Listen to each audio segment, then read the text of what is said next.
You are listening to the Mountainside Podcast, and joining us in studio is my good friend, Jim Beauperz. Alongside his wife, Julie, they are the owners and operators of the Eagle's Wing Ranch, providing hands down the best bison meat that you can find. I've been able to visit the wing. Jim and Julie truly care about the animals that they're raising. It was an absolute honor and privilege to have Jim in on the podcast. This was a great episode, and I hope you enjoy our conversation.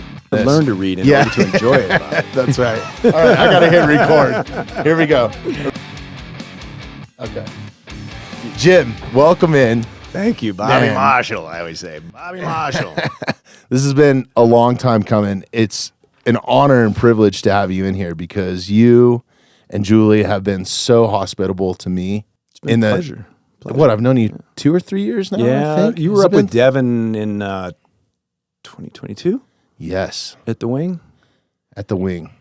And you know, that place holds a very, very special spot in my heart now because what I've done there and meeting you guys, like, it's a memory that'll be burned in my mind, even on my deathbed, man, because it's like one of the hardest things I've ever done in my life is butchering a bison using nothing but stone tools.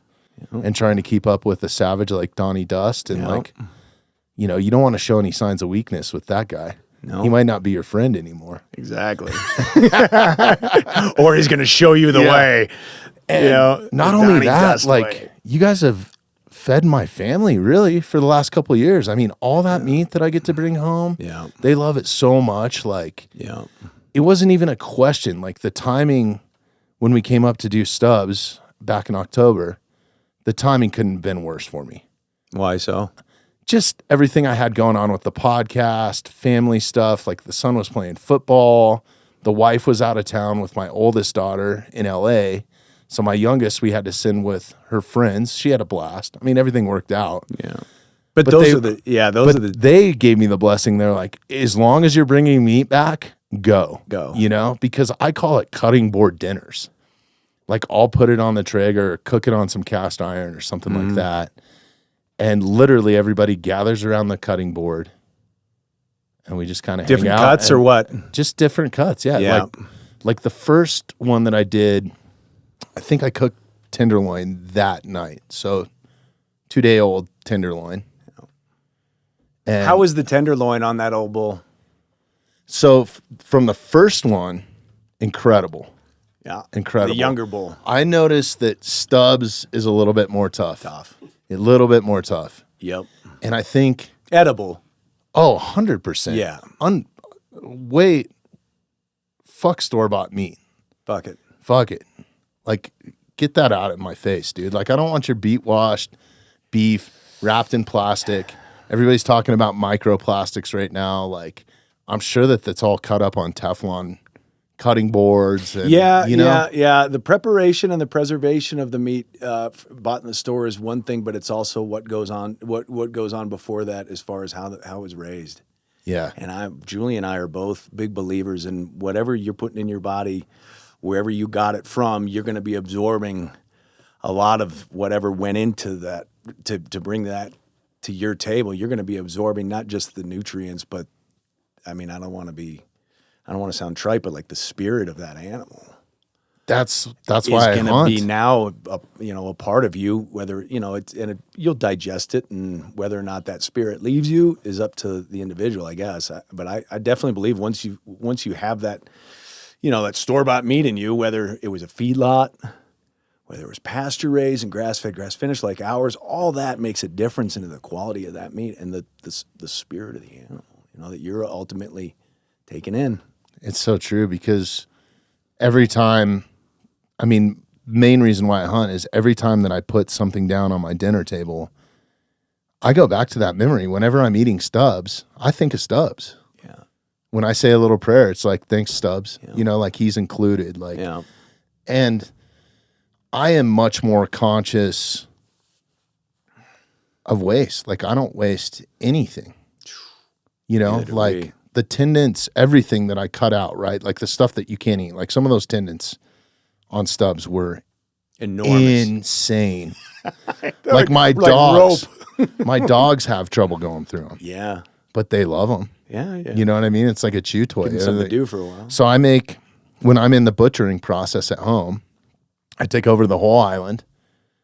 Everybody leave, here's some money, go to the arcade, whatever you want to do, or help. Leave me alone for a little bit. Yeah, I mean, my daughter's like drawing on the butcher paper and stuff like that. You know what I mean? So it's kind of a family process, and it makes them appreciate their meal a little bit more too now that they're involved. Do you tell them about Stubbs? Oh yeah, Yeah. yeah. I show them the videos, the photos, like, and they're shocked. I got to bring them to the ranch sometime. You have to. I have to. Do you have any photos of it? Your kids would enjoy it up there, yeah? Oh yeah, yeah. How old are they? So I have 14, 12, and 6. And the 6-year-old is probably the most savage out of all of them. The girl? Yeah. Yeah. She's a little badass. How so? I guess. You got her carrying around stone tools and shit already? Oh, she shoots archery. Wow. No problem. She always wants to do what I'm doing. She has no remorse when it comes to like fish. She understands hunting. I think she could pull the trigger a lot easier than my 2 older kids. Are they boys? You're older? My boy in the middle, and then my oldest you got daughter. a teenage girl. Yeah, teenage girl. How's that going for you? How come every one of my friends that has a teenage daughter, I say, how's that going for you? The first thing to do is go, She's amazing. She lives in a ballet studio. Like, she does online school. My niece is like that. And she just dances ballet. So she's busy. Really? So that's important to me, right? Yeah. And she's surrounded by busy good with people. something that she likes. Yeah. Yeah, passion. Yeah, passion. And so that's super cool. She wants to do that? Is she locking in on it? Is she thinking about she wants to go a career as far as she can go with it. And that's awesome. You know, my wife, that's what she does. And she was a prima ballerina until she met me. Really? Yeah. No way. I screwed that up for her. No, in LA. I lived in Hermosa Beach for like close to 20 years. Yeah. We met there. And, born and raised here. Grew up in a ranching family. And this was the worst place in the world at 18 or 19. So I left and moved to Southern California and toured around the world with rock bands. What got you? Never going to get married. What in the hell got you? Never going to have kids. From Evergreen. Yeah. Never say never. Yeah. I wanted to travel. And I saw that as like a way out. Like, this is a way that I can go travel, see the world, stay in hotels, be on the road, and being around rock and roll. Yeah, but you could do that being fun. A pilot or you could have been a stewardess or steward. What's a male stewardess? Still a stewardess? Oh, I don't know. I don't either. Yeah, you have to be careful now because... Is it a steward? Is it just a steward? Yeah. You could have been a steward. You could have been a steward. Yeah, I don't know. I mean, you got to draw to the stage then, obviously. Yeah. Oh, yeah. Lights. I think... Pyrotechnics. And shit from a young age, I was intrigued by rock and roll, and it was kind of like the hair metal days when I was growing up. How old are you? I got 2 months left in my 40s. I'll be 50 in May. Okay. Yeah. I just turned 45 last week. Congratulations. Yeah. So we're around there. Like, you remember like kind of the hair metal days, and I was kind of anti like hair metal, but I'll never forget. Were you anti? Yeah. Because I was into like thrash metal at the time. There was like different types of Pantera. Like Metallica was big. Metallica's still, they're my top 5 favorite all time. They're good, man. Rock and roll, dude. Yeah. Let's go. What's your favorite Metallica? It has to be the Kill 'Em All album. You're a Kill 'Em All guy. Yeah. Good album. Because I grew up on that. That was like my first taste of like, this is different. And prior to that, my childhood dream was to be a helicopter pilot. So I was going to go into the military, or I wanted to be a Flight for Life pilot because they landed one here at the school one time. Yeah, and cool, it's so badass, right? Yeah. So I think from that mentality, it was always like something, just those rock and roll jobs. I thought like being in the military was very rock and roll too, you know? It is. Yeah. Yeah. Especially with like some of the operators I know. They're some of the most rock and roll guys I know for sure. Operators.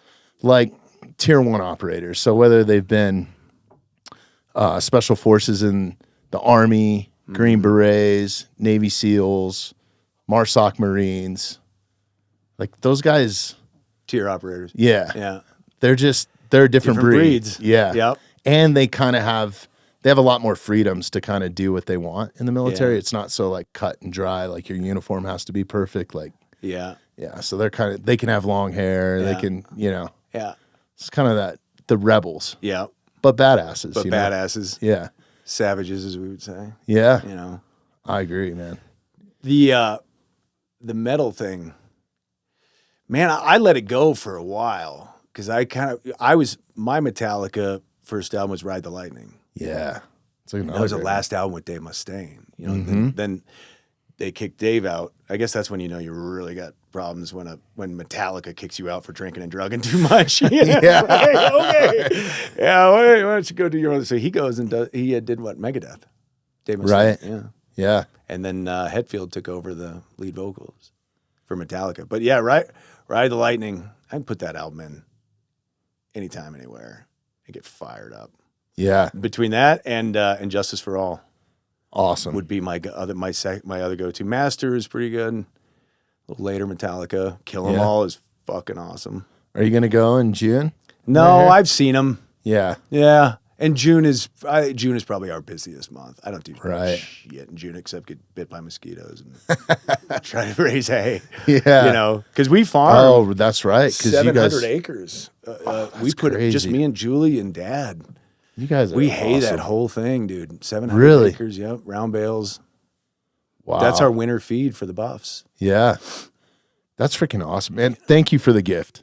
This is of freaking, course, you're what an addition to the studio, man. Like, I knew you'd appreciate it. It's one of the reasons why I wanted to bring it down. We don't give those to just anybody, I want to make sure they're going to be loved and recognized, 100%, man. displayed. It'll be displayed. It'll be on camera. I think I'm going to leave it right here on the table, man. Why not? Looks good. And as long as you can I might have to move it when I have another guest, but we'll figure something out. We'll get a little hanger for it. Back here or something. Yeah. Put it where the skateboard is, although the skateboard looks sweet. Yeah. Actually, we could, move the skateboard in the other room or something. That's awesome. Make sure people don't throw the door open too hard. So that flag that's up there is from the White House. It's pretty cool. Flew over the White House for, you know how they do those? They run them up there for about 5 minutes, and they fly them, and they take them down. Really? Because there's so many requests for them. Unless you got that from somewhere other than where my dad used to get them. Because my dad spent some time in D.C. Right. Yeah, U.S. Congressman for here in Colorado, 7th District. Okay. So what he had a connection to of the through the whoever does it, but you put a request in for a flag that got flown over the White House or over the Capitol. He was doing ones over the Capitol. Maybe you got a better connection than he had. Jeremy, that normally sits in here where Sarah's at, Yeah, and has been with me since day one. He does production work as well, but all the stuff that he does is like for RNC. yeah. So this is actually from Trump's first inauguration. No way. Yeah, from the stage. So that is the real deal. Pretty really? cool. No shit. Yeah. On the stage. Pretty special. badass. Pretty special. He didn't gift it to me. He's like, you can put it up in the studio because it's like our hangout. But the only thing better, yeah. I'm like, dude, yeah, no problem. Would top This that. is the perfect wall for Trump it. signed it. Right. Yeah. No, Good luck, Bobby. It's got like a certified thing in it. Yeah, my dad would get when he was in Congress. He could offer like some of his constituents, and I have one, a flag that was flown over the Capitol, and it's he puts it out like, oh, you want a flag that was flown over the Capitol, and it spends about 2 minutes up there. They run one up, and they Nice. and then they bring it back down. It's still cool though. Yeah, it's an official. Yeah. It flew over the Capitol. Yeah, and it's official government flag. That's pretty awesome, man. Yeah. That's so badass. Yeah. Yeah, no, that's really cool. So I guess all the time that I've spent on the ranch, you're busy, man. Like you're ranching, we're cutting up bison, we're busy. I check like, in every now and then, like, how's it going? So we get to hang out. Sometimes we get to hang out at the campfire for a few minutes or something like that. But this is the first time that you and I have really sat down. So I'm excited to have you in here. But I guess let's just rewind like from the beginning. Did you grow up in Colorado? Mm-hmm. And then kind of your childhood, you said your dad was a congressman. So yeah, what was that like? That was later on for my dad. Born and raised in Colorado and was 4th generation agriculture. Really? We had a dairy farm. I grew up on the dairy farm that was our family's. My great-grandfather homesteaded in 1912 because they built our old barn, and our old barn that is still there. It's a Boulder County landmark now in Lafayette. It was built in 1925. Wow. Which is the barn that I grew up milking cows and cleaning barns and doing cow stuff, and just doing farm kid stuff. It was a hell of a life. But that's now, where Indian Peaks Golf Course is? Mm-hmm. That was where we were. Really? Yeah. And if you get down Highway 42, right between Arapahoe and Baseline, you'll see Beauperz Avenue, which if you take a right on it, takes you in front of the house I grew up in. Our old barn, the 1925 barn that's got a landmark plaque now. And then the house that my dad grew up in is still there. And then our old shop is still there. It's on about, it's maybe half an acre there. That's incredible. That was sort of in the agreement when we annexed for the golf course that those remain untouched. And they have. It's cool. So they're historic buildings now? Yeah. Historical landmark. Boulder County. There's a plaque there. It's got a picture of my great-grandfather holding up this big Belgian horse. Really? Yeah. Right outside of the barn that is still there that he built. So when your family homesteaded that, were they migrants from another country? Belgium. Yeah, the way I understand it, our name is spelled Beauperez. The Z apparently makes it Belgian, distinguishes it from the French pronunciation. So I'm told. Might be a bunch of bullshit, but so I'm told. There are a lot of Beauperez in French-speaking countries, but not a whole lot of Z's except when you go to Belgium. So Art Beauperz immigrated from Belgium, stopped in Ellis Island, left wife and kids behind. I'll send for you kind of thing. Yeah, I'll let you know how it's going. At that point, obviously, it was a little more difficult to let people know overseas how it was going, But yeah, as the story goes, he stopped in Ellis Island for a while and then made his way out to Colorado, pitched coal at the Wanaka coal plant there for a little bit around Louisville, Lafayette area. And then got a hold of the 160 acres that ended up being our dairy farm where I grew up. Wow. Yeah. I've always wondered, what it was like to homestead, because my family did that here. When? I want to say it was 18-something, like 1860s maybe. Sheesh. A lot. Early. A lot. Like from Evergreen to Blackhawk. Really? So all those barns that you see like in Elk Meadow and on your drive down here, those were all their barns. Really? And there's a bunch that go back through like Soda Creek. Like if you guys take Floyd Hill out of here, now we're getting really local, but their barns, the original ranch house was there. There's this curve in the road that there's no reason for it to be there, but it was because the original ranch house was there. Really? And then they built the stone house that is now the Evergreen Chamber of Commerce. Was the newer ranch house, but and you guys will probably understand this. I haven't been to Evergreen. I haven't been to Evergreen. I swear it's been since probably Little League baseball.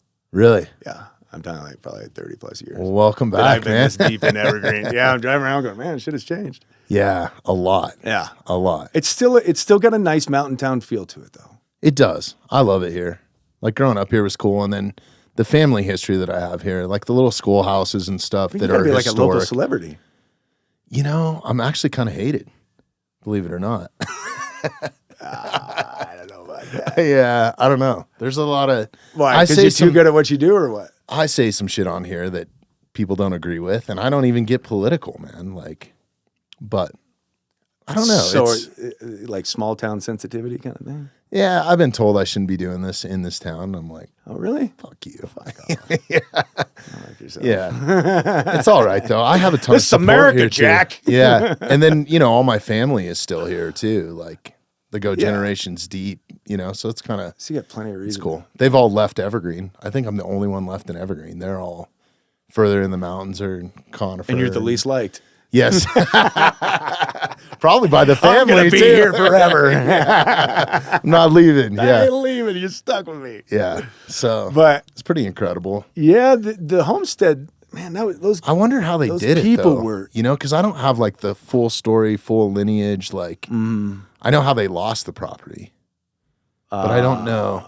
they get overextended. Or? Do you know generations went on, and story goes that a lot of boys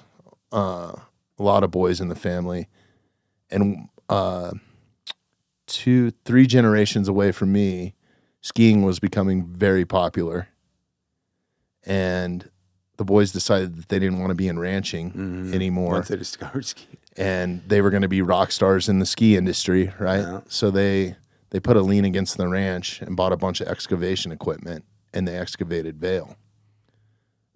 But I think the Great Depression hit right around then, and they lost whatever. Vail goes back that far. I think so. The Great Depression was 29. Yeah. So that hit, and they lost everything, including the ranch. I think So they sold it leaned for out. They leaned out the ranch, the in property, order to develop what ended up being.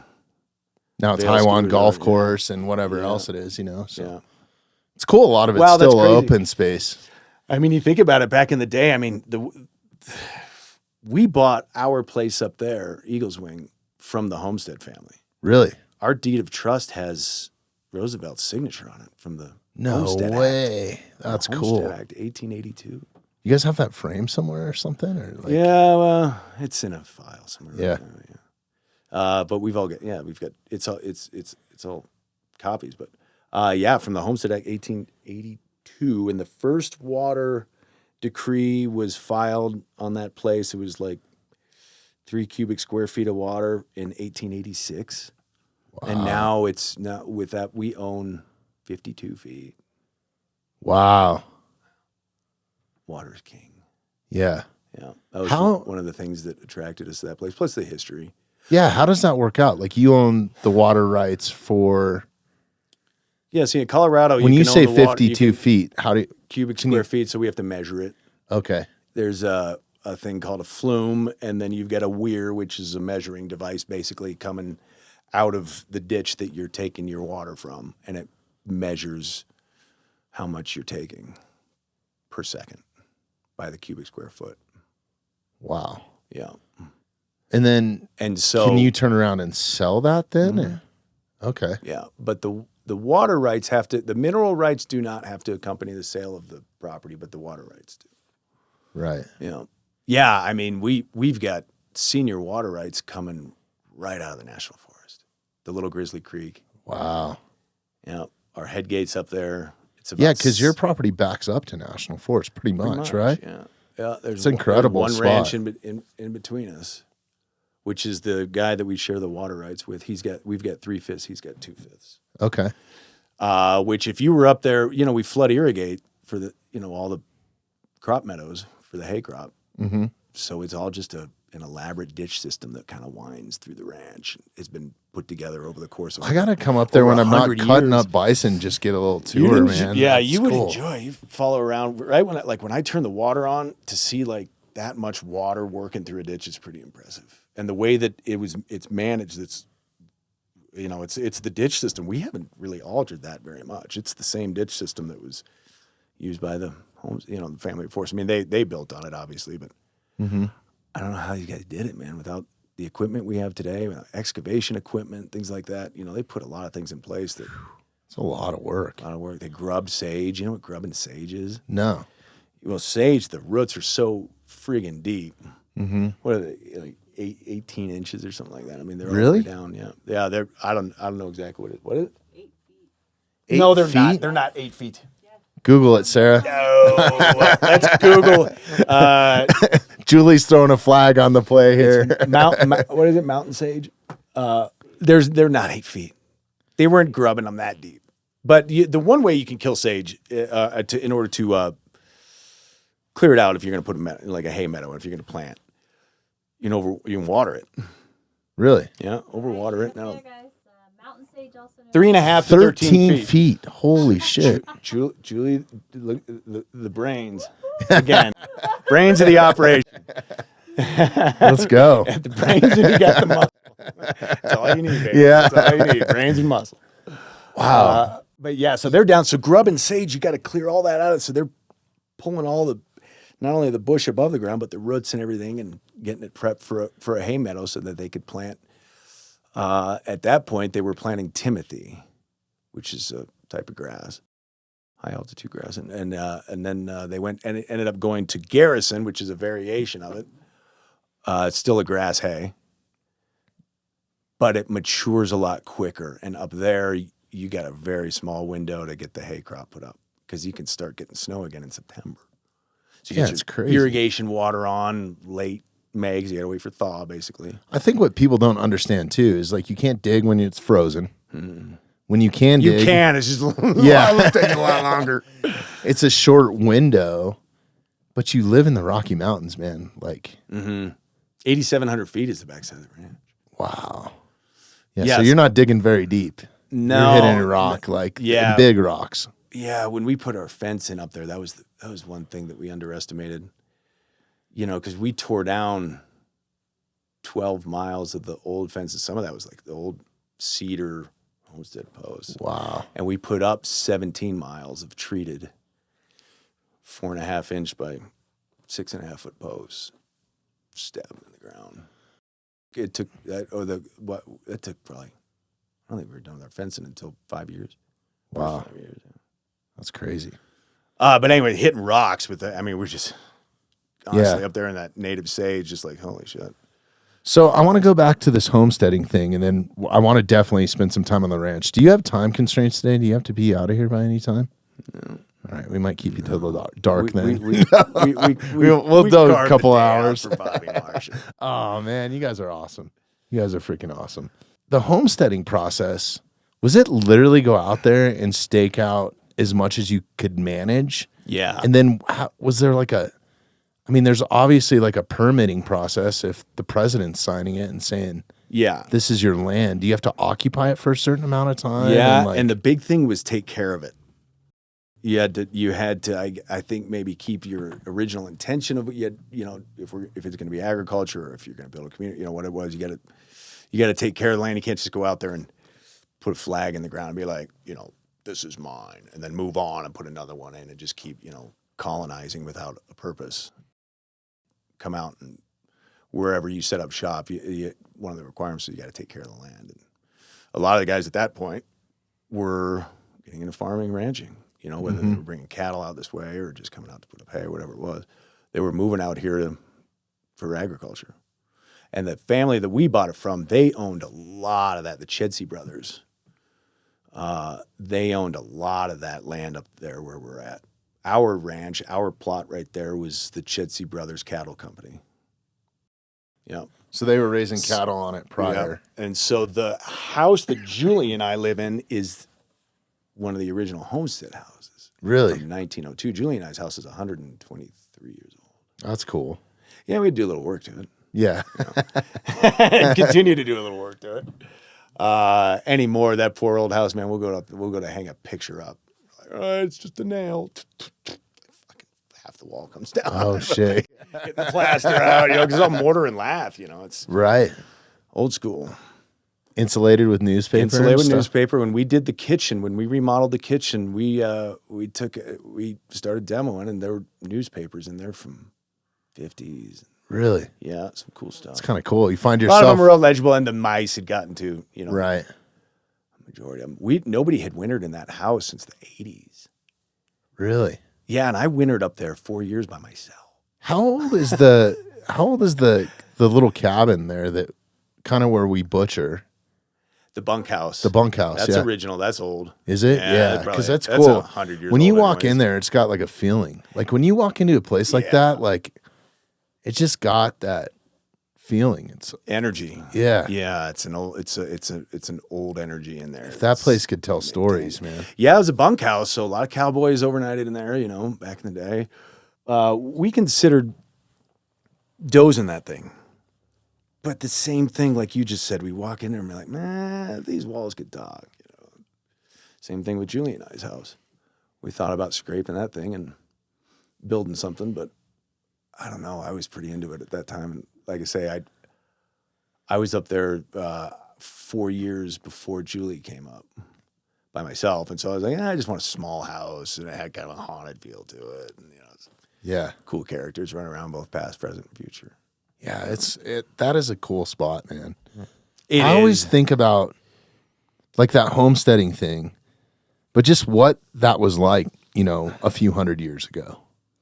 Well, and where we're at, I mean, the winters up there, Nobody as can he says live in it. The Shining, are fantastically cruel. Yeah. And they just, Mother Nature really rears her ugly head sometimes up there. I mean, they're just stretches where we're just, man, ground blizzards, day in and day out, 5, 6, 7 days. All you got to do is get out and feed the animals. Make sure everybody's got food and got water. When you say ground blizzards, just high winds blowing snow off the ground and you're Yeah. like drifts. Yeah. Like no tomorrow, huh? 40, 50 mile an hour winds. Wow. We had last winter that violent stretch. I think you guys got some of it too. It was right before stock show. We had 10 days of straight, like zero visibility ground blizzard. The back door of our house blew open when we were in bed into our bedroom. Started blowing snow on us. We're like, hey, so we shut. We're like, we get shut. All right, is it safe? Do you think we're half asleep? Yeah. Yeah, it'll be all right. Actually, they did it again. Wow. Animals scatter everywhere. Cats, dogs are jumping everywhere, and humans are jumping. I think we ended up nailing it shut that night. That's crazy. We'll fix it tomorrow. Yeah, so it can get nasty up there. And how they did it back in the day, those homesteaders, they didn't go anywhere. Yeah, you got to stay on the Stay property. put. Yeah. Yeah, you'll see you in the spring.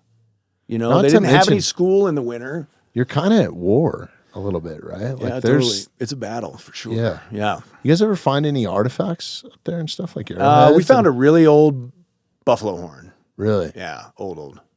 That's cool. And we're the first ones to have them in that area since they were wild in that area. So it wasn't ours. And it's pretty, it's pretty cool. It's got old bullhorn. That's awesome. Yeah.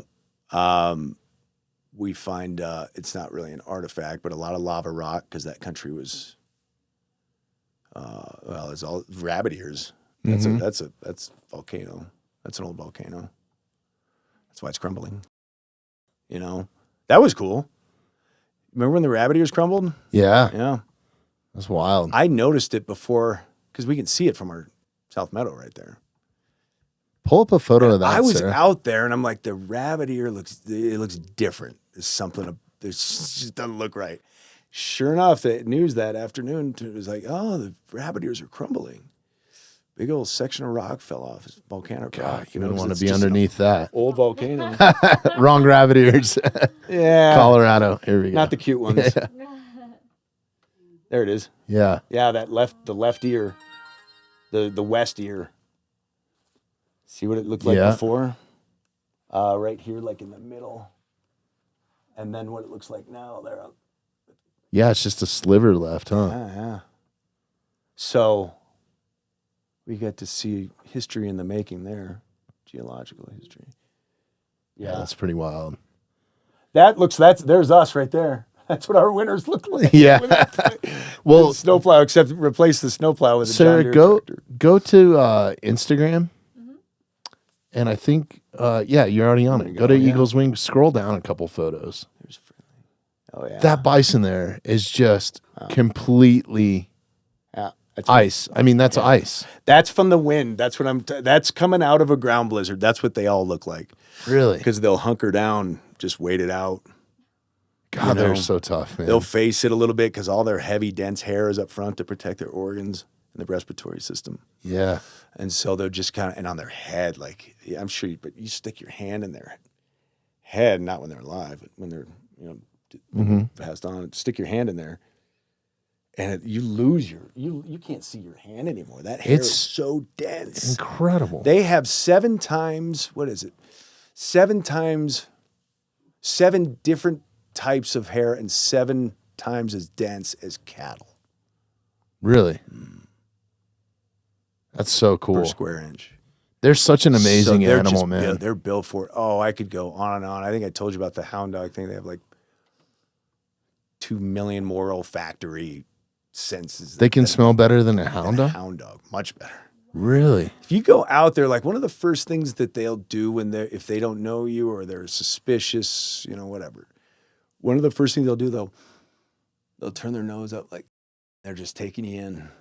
So I'm sure that they know you and Julie then. Like they associate sure, yeah. you guys with food and Yeah, like right now, from basically November. they can probably smell your coffee coming out on the porch or something. They can smell us making it in the house. Oh, he's still alive. Thank God. Yeah. Oh my God. That's insane. That's a great photo. That was, that's no filter either. That was just that night. That's amazing. You know what? That was taken by a hunter. Really? And he was so moved by that photograph, he sent us a copy. That's super He's cool. like, I was camping up there towards, it's called Mexican Ridge, which is behind our place. And he's like, I'm an amateur photographer and was out strolling around taking shots and thought that was one that you guys should probably have. We're like, hell yes, it is. That's incredible, isn't it? Yeah, it's a great photo. He swears, didn't he say that, Julie, that he didn't use a filter, nothing. Just went out there on a walk and snapped it. Nice. Probably did a long exposure on it. Probably. Yeah. It's pretty cool. I do that. Photography's been kind of a passion of mine. Oh, for a so while. you know what. And typically these are like a long exposure, so you just let more light come in the camera for a minute, but your eye can only see so much. It's yeah.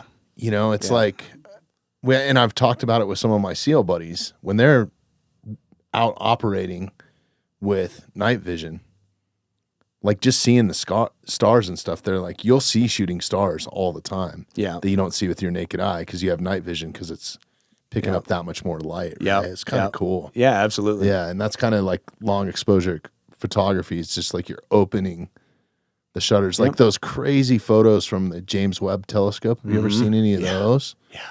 Yeah. They're doing like a long exposure. So it's letting all that light in. It's pretty cool. Isn't it funny? All those photos are coming back now, and you don't hear a whole lot of people anymore saying that we're totally alone. Like they're seeing those photos going, there's no way that we're alone. It's pretty convincing. No way that it's we're alone. insane. Come on, man. Yeah. All the other solar systems that are out there and universes or solar systems that are out there, It's so vast, man. We're just a grain of sand, Yeah. And you can't tell me if the sun is a star that you're looking up at the stars going, we're the only solar system that revolves around a star that has life. There's no way. No, I hope it's our lifetime that our government finally just comes out. They're like easing us into it. Yeah. They come out and say, all right, we've known some shit for a long time. And here's what we know. There's so much crazy footage out there now too, and so many crazy stories. Yeah, like you see the area. Like I'm in Vegas quite a bit, or I used to be in Vegas quite a bit, and there's one particular plane that flies to Area 51, and they're flying the employees, but it has no windows on it.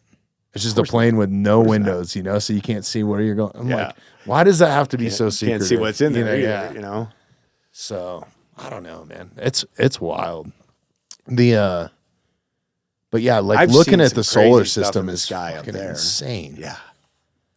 I saw about 5 years ago. I was talking to my guy who was coming up to buy hay, and it was an early morning. He's a semi-truck driver, and we were trying to figure out where he was going to load out from, and he called me. It was like 4:30 in the morning. I was sitting at the table there in the kitchen, talking to him, just pulling the hay, blah, blah. And I saw this green ball of something that looked like it crashed into our barn. It was that close. It was like between our barn and our neighbor. And I'm like, holy shit. I was talking to, his name was Tim. I'm like, Tim, I think I just saw a UFO crash, dude. I gotta go out and investigate. So I might be late to load you out on the hay, on the hay bales. Did he see it? I saw nothing. No, he was driving up. Oh, okay. I saw no evidence out there of anything, but it was one of the coolest, creepiest, disturbing things that I've ever seen up there. As much as I want to see something, I always think I'm going to see something when I'm hunting or sleeping out, like even at your guys' ranch or something like that. It's like, see something. What do you mean? Just something unique. Like I've seen plenty of shooting unidentified. stars. Something unidentified. I want to see one. I don't know that I do though. It's like, I don't know, man. Yeah, you watch that movie Fire in the Sky enough, you don't want to see shit I've never after seen that. it. Oh, you haven't seen No, that? So I forget the guy's name, but it's an abduction account. These loggers were up in Washington or something. Always happens. Always. Bigfoot's up there too. Sasquatch. But they were having a few beers after work or something, and they decided to start coming out, or they were driving out at night, and they're on a logging road in like a crew cab pickup, and 5 people saw him get abducted, sucked up into his spaceship. Guy goes missing, right, for like 5 days. It's a true story. Fire in the Sky? Yeah. What's the guy's name, Sarah? If you can try to find that out. The guy that got abducted. Is that him, Wesley Streeper? The Midnight Freemasons. Oh, But yeah, they So he gets abducted. He's got a bunch of witnesses. they send out a search party. They don't find him. What's that? Christopher Walken played him in the movie. Oh, he did? Okay. So he gets abducted.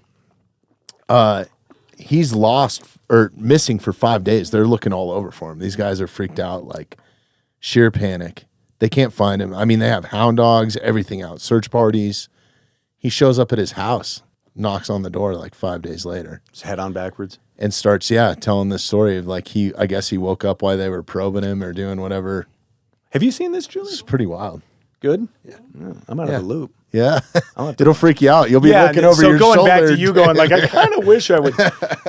I say that to Julie too. I'm like, it just, we're primes. We're good pickings for Yeah.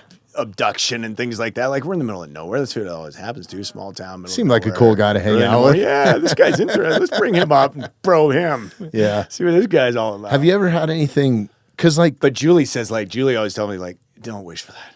yeah, no. Because she's more dialed into that scene than I am, and she's like, people are, they're never the same if they come back. Right. Well, we have you on record like what you were like before Yeah. now. So Yeah, that's why I came down. Yeah.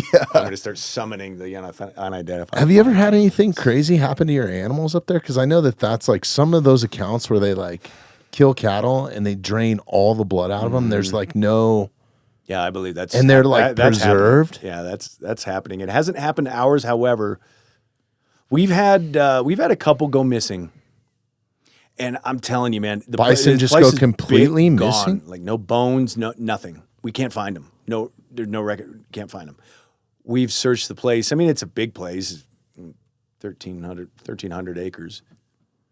But it's not so big that you don't know where your animals hang out, where they go if they were sick, where they're going to die, And you would ultimately, it's at some point find something. Find an ear tag, you find the horns. Yeah, every one of these animals is numbered, accounted for. Yeah, and they stick together. Yeah. That's the other thing. I mean, if they up until the point, like if they're really like if they know they're going to die, they'll go somewhere and isolate. But it's still not that. It's not hell and gone from the herd. They'll just sort of go do their own thing.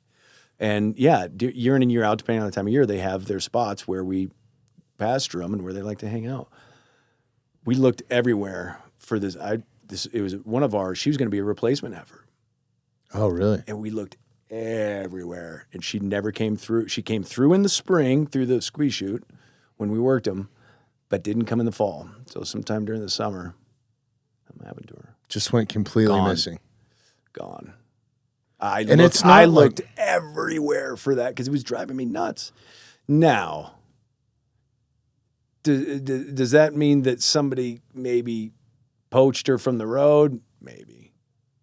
Right. Disgruntled neighbor. I don't know. But there's nobody. None of our neighbors would do that. I hope not. The only other theory could be that somebody from the county rode it, but they weren't pastured by the county road. And no fence down, like no sign of her like running off the property? No. And if there were a fence down, if she would have done that, the rest of them would have found it and they'd be out running around. Right. You know what I mean? Monkey see, monkey do. Yeah. So that was weird. That is There's been strange. two of those gone. And it's not like even if it was a pack of wolves, they're not going to drag off. No, a they ain't dragging. 1,200-pound Yeah, no, bison. there'll be some bones, something, Even if it were to be a year later, there would be some bones Or hair at or least. hair or ear tag within the vicinity. No, they're Yeah. both of them are just disappeared. Wow, So that's pretty wild. yeah, that's about as strange as it's gotten for us. You know, I still look for her. Yeah. It's been probably 5+ years. I'm still, when I'm rolling around out there, I'm like, man, I don't know what happened to her. I would, if there was still a skull out there, I'd be able to know it was her. You know, because she was a yearling, and be by the size, Yeah. and the horn. Nope. Wow, that's pretty wild, man. Yeah. Right. Yeah, that's crazy. For it to just go completely missing. But yeah, you brought up the wolves. We'll probably have a couple more go missing. I hope not, but Yeah. you know, there's a movement to pause this whole thing permanently. Yeah, man. Get it back on. I'd love to introduce you to my buddy Dan Gates.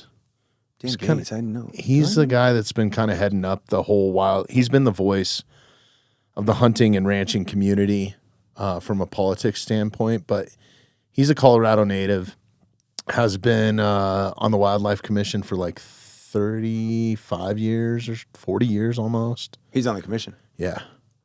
And Man, is I think just, I think I've met he's an amazing Sounds dude. so He's an familiar. amazing dude. Yeah. I'd love to introduce you Either- guys because myself or my dad knows it. If I say, I'd have to refresh my memory, but it sounds familiar on the Yeah. Wildlife Commission. he's not on the commission. He's on the, oh God. Sarah, you might have to look up Was what Dan. he wasn't on the board that when they were finalizing. Pull the up a photo of draft, Dan. the Wolf Reintroduction draft.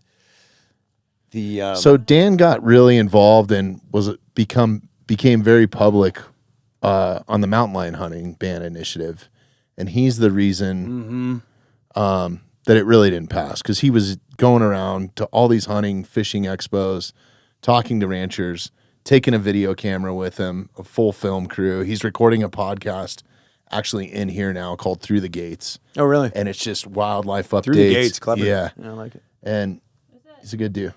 Just CRWM. If you type that in, that's the organizations right there. Yep. Yeah, there'll be a photo of him somewhere in there. Yeah, that's Dan right there. He's a great guy though. I should definitely introduce him to you guys because Yeah, I'm sure he would love to have you as a guest on his podcast Yeah. at some point. yeah. I still say that somehow he and I know each other. Yeah, and he's Man, Wolf and Reintroduction is. You know what's happening? What's happening is exactly what I'm not going to sit here and toot my own horn, but man, I called this before right when he was even in discussion about they might reintroduce wolves. There was a reporter that came up from somewhere and was interviewing me about it and interviewing ranchers in the area, and I told him, I said, you know, who's going to suffer out of all this? The wolves. The wolves are going to, because they're just being wolves. mm-hmm. They're going to get uprooted from their homes. They're going to be transplanted into an environment they're not familiar with, and they're going to be thrown to the wolves. You know what I mean? And that's basically what happened. Look what happened with the Copper Creek Pack. They had to recapture all those guys It's insane. because they were being misfits, because they sourced misfits in the first place, which is exactly what they said they wouldn't fucking do. Yeah. Is Well, the get problem is, livestock too- depredating. They wouldn't be sourcing from livestock depredating packs. Well, the And they problem did is exactly too, that. because it was a legislative mandate, they had to do it by a certain time. That's what happened. So that was They the ran only out of thing that was time. available. They're It's like, all right, let's go to the back alley. You know, let's get those guys from San Quentin to manage them. that one mean, that this has still got cattle meat on his breath. Let's take him. Oh, yeah. Yeah, so they would. What do you think they're going to do? They're opportunists too, man. What do you think they're gonna do? They're just Yeah. like sharks. Any other apex, they like to sleep, eat, Yeah, shit, and make little wolves. yeah. I mean, that's it. And so, yeah, I saw that. I told that reporter, I said, the wolves are going to be the biggest loser in this one. Ranchers are going to suffer, but the wolves are going to go through hell, and we need to think about that because all of the activists that were involved in this seem to live and die by the well-being of an animal, but it's been anything but worrying It's the about least the well-being humane of to the animal. them. Yeah. It's an agenda. I don't buy it for a second. It's an opportunity to just push another agenda. And it's an attack and an assault on rural communities in Colorado. I think that was a huge part of it. 100%. I mean, I can't wait till they run onto the golf course here in Evergreen, frankly, for everybody that voted on them, because then it's going to be a real problem. 100%. You know what I mean? And if anybody knows wildlife in the range that these animals have, 75 miles a day. Freaking incredible. 75 miles In the a mountains. day that they can cover just Yeah. making ground, looking for food. And if you for a second think that an animal like that can travel that far is going to like pass by a pen of like yearling Herefords and just be like, nah, let's keep looking for the hard stuff that's going to run away from us. No, they're We're opportunists, man. They're predators. Of course, man. That's what they're supposed to do, is eat the weak, sick, old, young. You know, survival of the fittest. Truly. Truly. They're gonna when they're hungry, they're gonna eat. That was it. You know, they Bison got left out of the compensation package in the final draft. Did they really? Are they in it now? Yeah, because we got I was reading it, and I'm like, and it said cattle, dogs, chickens, goats, llamas, spiders, you know, everything. Spiders. No, I'm kidding. but what I'm saying is Spider farm. everything in the keep me the ecosystem fuck was away from covered. that place. Yeah, right. Yeah. Except for bison weren't on there. Really? Why do you think that was? Because I think they just sort of left them out, thinking Just missed it or the something? research that because I ended up getting in touch with the right people and we petitioned and we got them grandfathered in. But they told us the research that they did told them that bison could fend for themselves against wolves. In the wild, maybe, but we've got a domesticated wild version of the buffalo. Like our calves are still in 10-foot sucker rod pens all winter because they drift in so bad, and we don't want them going back to the herd. They're on a different diet. You know, They're not migrating. calves. Yeah. They're not herd animals. They're growers. Well, even in like Yellowstone and stuff, like that elk refuge, they're not really wild there. I mean, they're more wild than what's on your range. Yeah, but it's there's like if they get in big trouble, they'll go up there and feed them during the winter. Right. Yeah. Which they'll do in North Park too. That one winter that we had a few years back. Well, they do it for elk too. For the elk, Yeah. and the deer.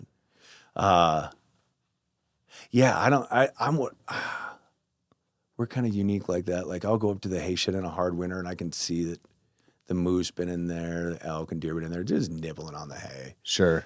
I mean, I wouldn't have it any other way. I want them to eat. You know, Yeah. You're not supposed to. You know, Yeah, but you're supposed not to be putting elk fences up around your hay and all that. Which, if you're losing tonnage, I've never been to the point where they're coming in. I've had neighbors that are coming in and literally massacring their hay sheds. Right. You know, and so they have to do something. But if they're just coming up, just getting some shelter and staying warm for a couple of days. Well, even where I deer hunt, cool with which is right down the road, and it's not a whole lot of property, but it's big enough to hunt on. It's awesome that I have that opportunity, and our family's been on there for like 30 some years, you know, and just beautiful muleys and stuff. Yeah. But the lady that actually owns it has a bunch of horses. So you can always find deer tracks around the barn, and the hay's not out and exposed for them to just eat, but they're just eating the leftovers that fall off the bale when, you know, she's spreading it out or whatever. So, yeah. I think it's, Yeah, that's it actually all right. makes me feel good. If you're I see feeding them some- carrots off your deck, because that happens here all the time. Like I've had deer walk up to my sliding glass door, like bucks, and be like, "You guys making you got? popcorn? It smells good in there." Yeah. So We've got a lot of that. We don't have any deer. We had some pronghorn. really, Yeah, we had a goat boy, we called him. You know, pronghorn, like those suckers they'll spook if a mouse farts. Yeah. I mean, they're real sensitive, like buffalo. You know, they're just very, very, they're hypersensitive. And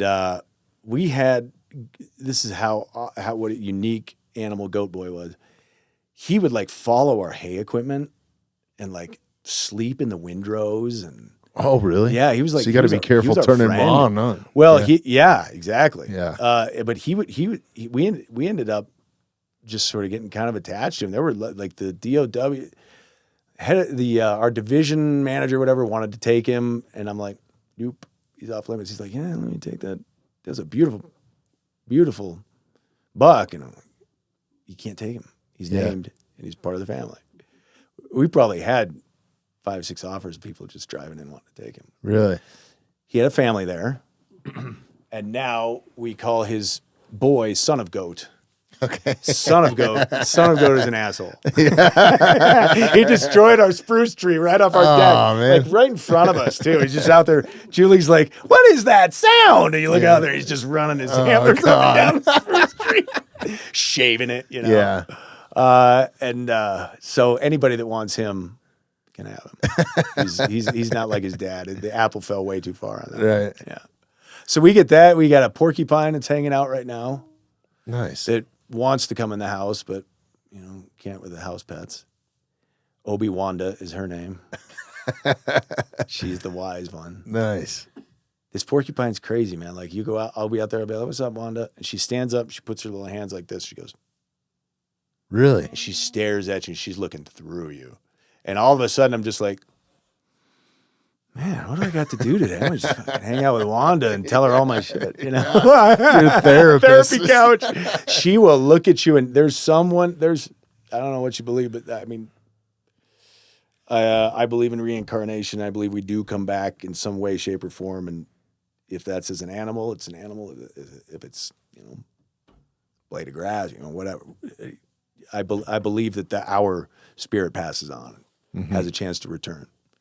There's someone in that porcupine from my past. I'm telling you, man. It's like a great grandfather or something. Someone that I was That's comfortable crazy. with. Maybe it was an old coach or something. Your football coach, wrestling coach. Hey, Coach Reed, man. You got quills, dude. Yeah. That's crazy. But she's old. All her quills are gone. She's real yellow. What a unique experience, man, living out there. You're such a special spot. It is, and you get to befriend the wildlife, which I don't know if there's anything I can compare that to when you develop that trust with something that's not one of your own. Yeah. And the patience that it takes to do that, and the you got to use it, and sometimes it works, sometimes it doesn't. You'll spook them off, you'll never see them again. We had a fox, we called him Redford. Foxes are super cute. They're almost like a dogs, man. They'll mess with you. Yeah, and he would sleep on the deck, like waiting for us to come home. That's awesome. Yeah, there's a very domesticated bear in the property that I hunt. Like so domesticated, he'll come in and just sit on his haunches. Black bear. Yeah. Huge. If you're not checking out the Mountainside Podcast on YouTube, you absolutely should be. If you like the content that we create here and you want to help support the podcast, please take a moment, subscribe to us on YouTube, and hit that notification bell. Huge boar. Yeah. He lives it's just all acorns in the property. So he's just eating acorns like crazy and choke cherries. Yeah. Because, the dumps are just... Get your fruit. Yeah. You know what I mean? It's just like Get a your fiber. pile of choke cherries, seeds. It's crazy. Yeah. His poop probably looks different.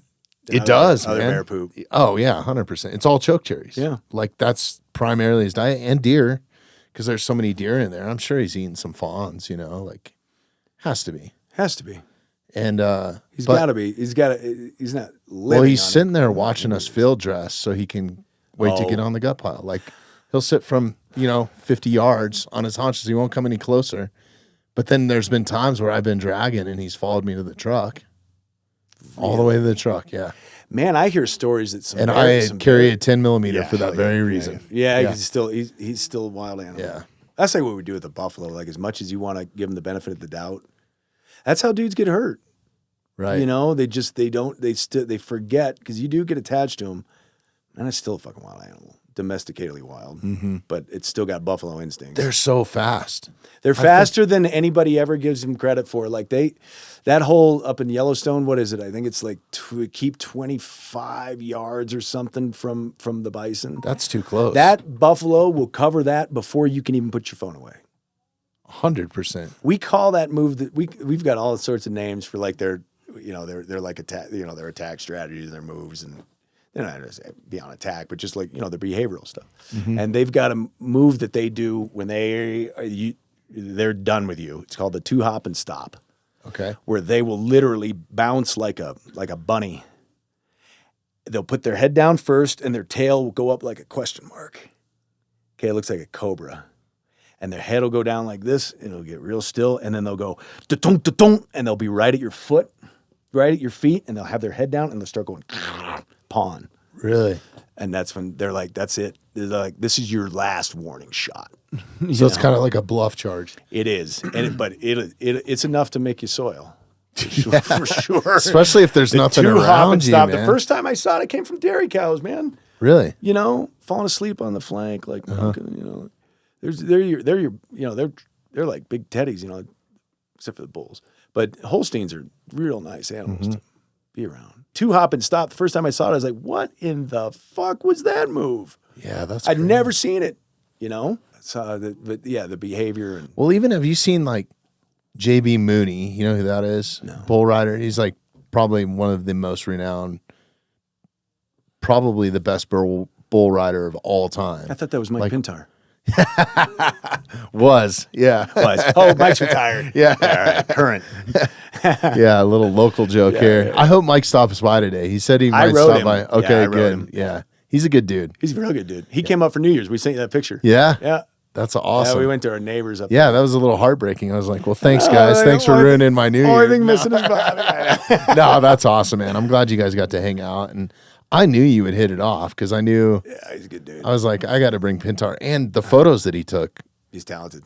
while he was up there, freaking amazing, dude. Like, You know what? Has he posted any of those? I haven't seen. so you know that little video, the little reel that I made that I sent you? Yeah. Those were all his photos Okay. that he took. We just Yeah. put them in, Yeah. you know, good. music. And then I took a little bit of video. But yeah, he's got a bunch. I'm sure if you asked him, he'd send them to I you. have some too. I should put them in a file and give them to you. Yeah, that would be awesome. I got a picture of my hand on Stubbs' heart, the hand that pulled the trigger that stopped that yeah. heart. I got a picture of my hand on his heart as you guys were butchering up, laying there with his. I was there with his lungs, and he had the organs laid out, and I got to pay my respects by putting So my, cool. I've never gotten to do that. That was I think that like I was totally blown away. I got to tell you my first experience, and then I want to hear your side of it.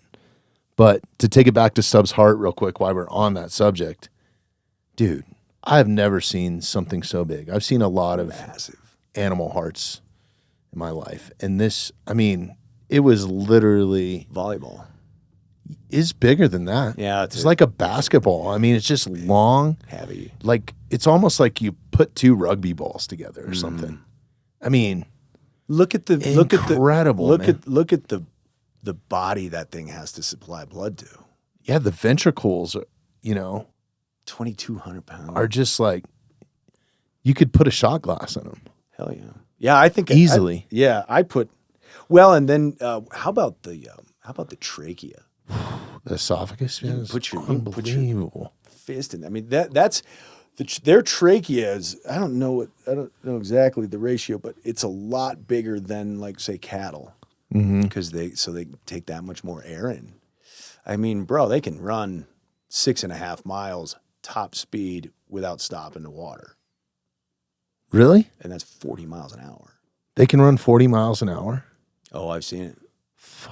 I clocked a pregnant 2-year-old, and she might have been 3. Both of them were 3, on a snowmobile in like, it was up to their chest in snow. So they're just, and I'm like, they had gotten out, and I went out to bring them back.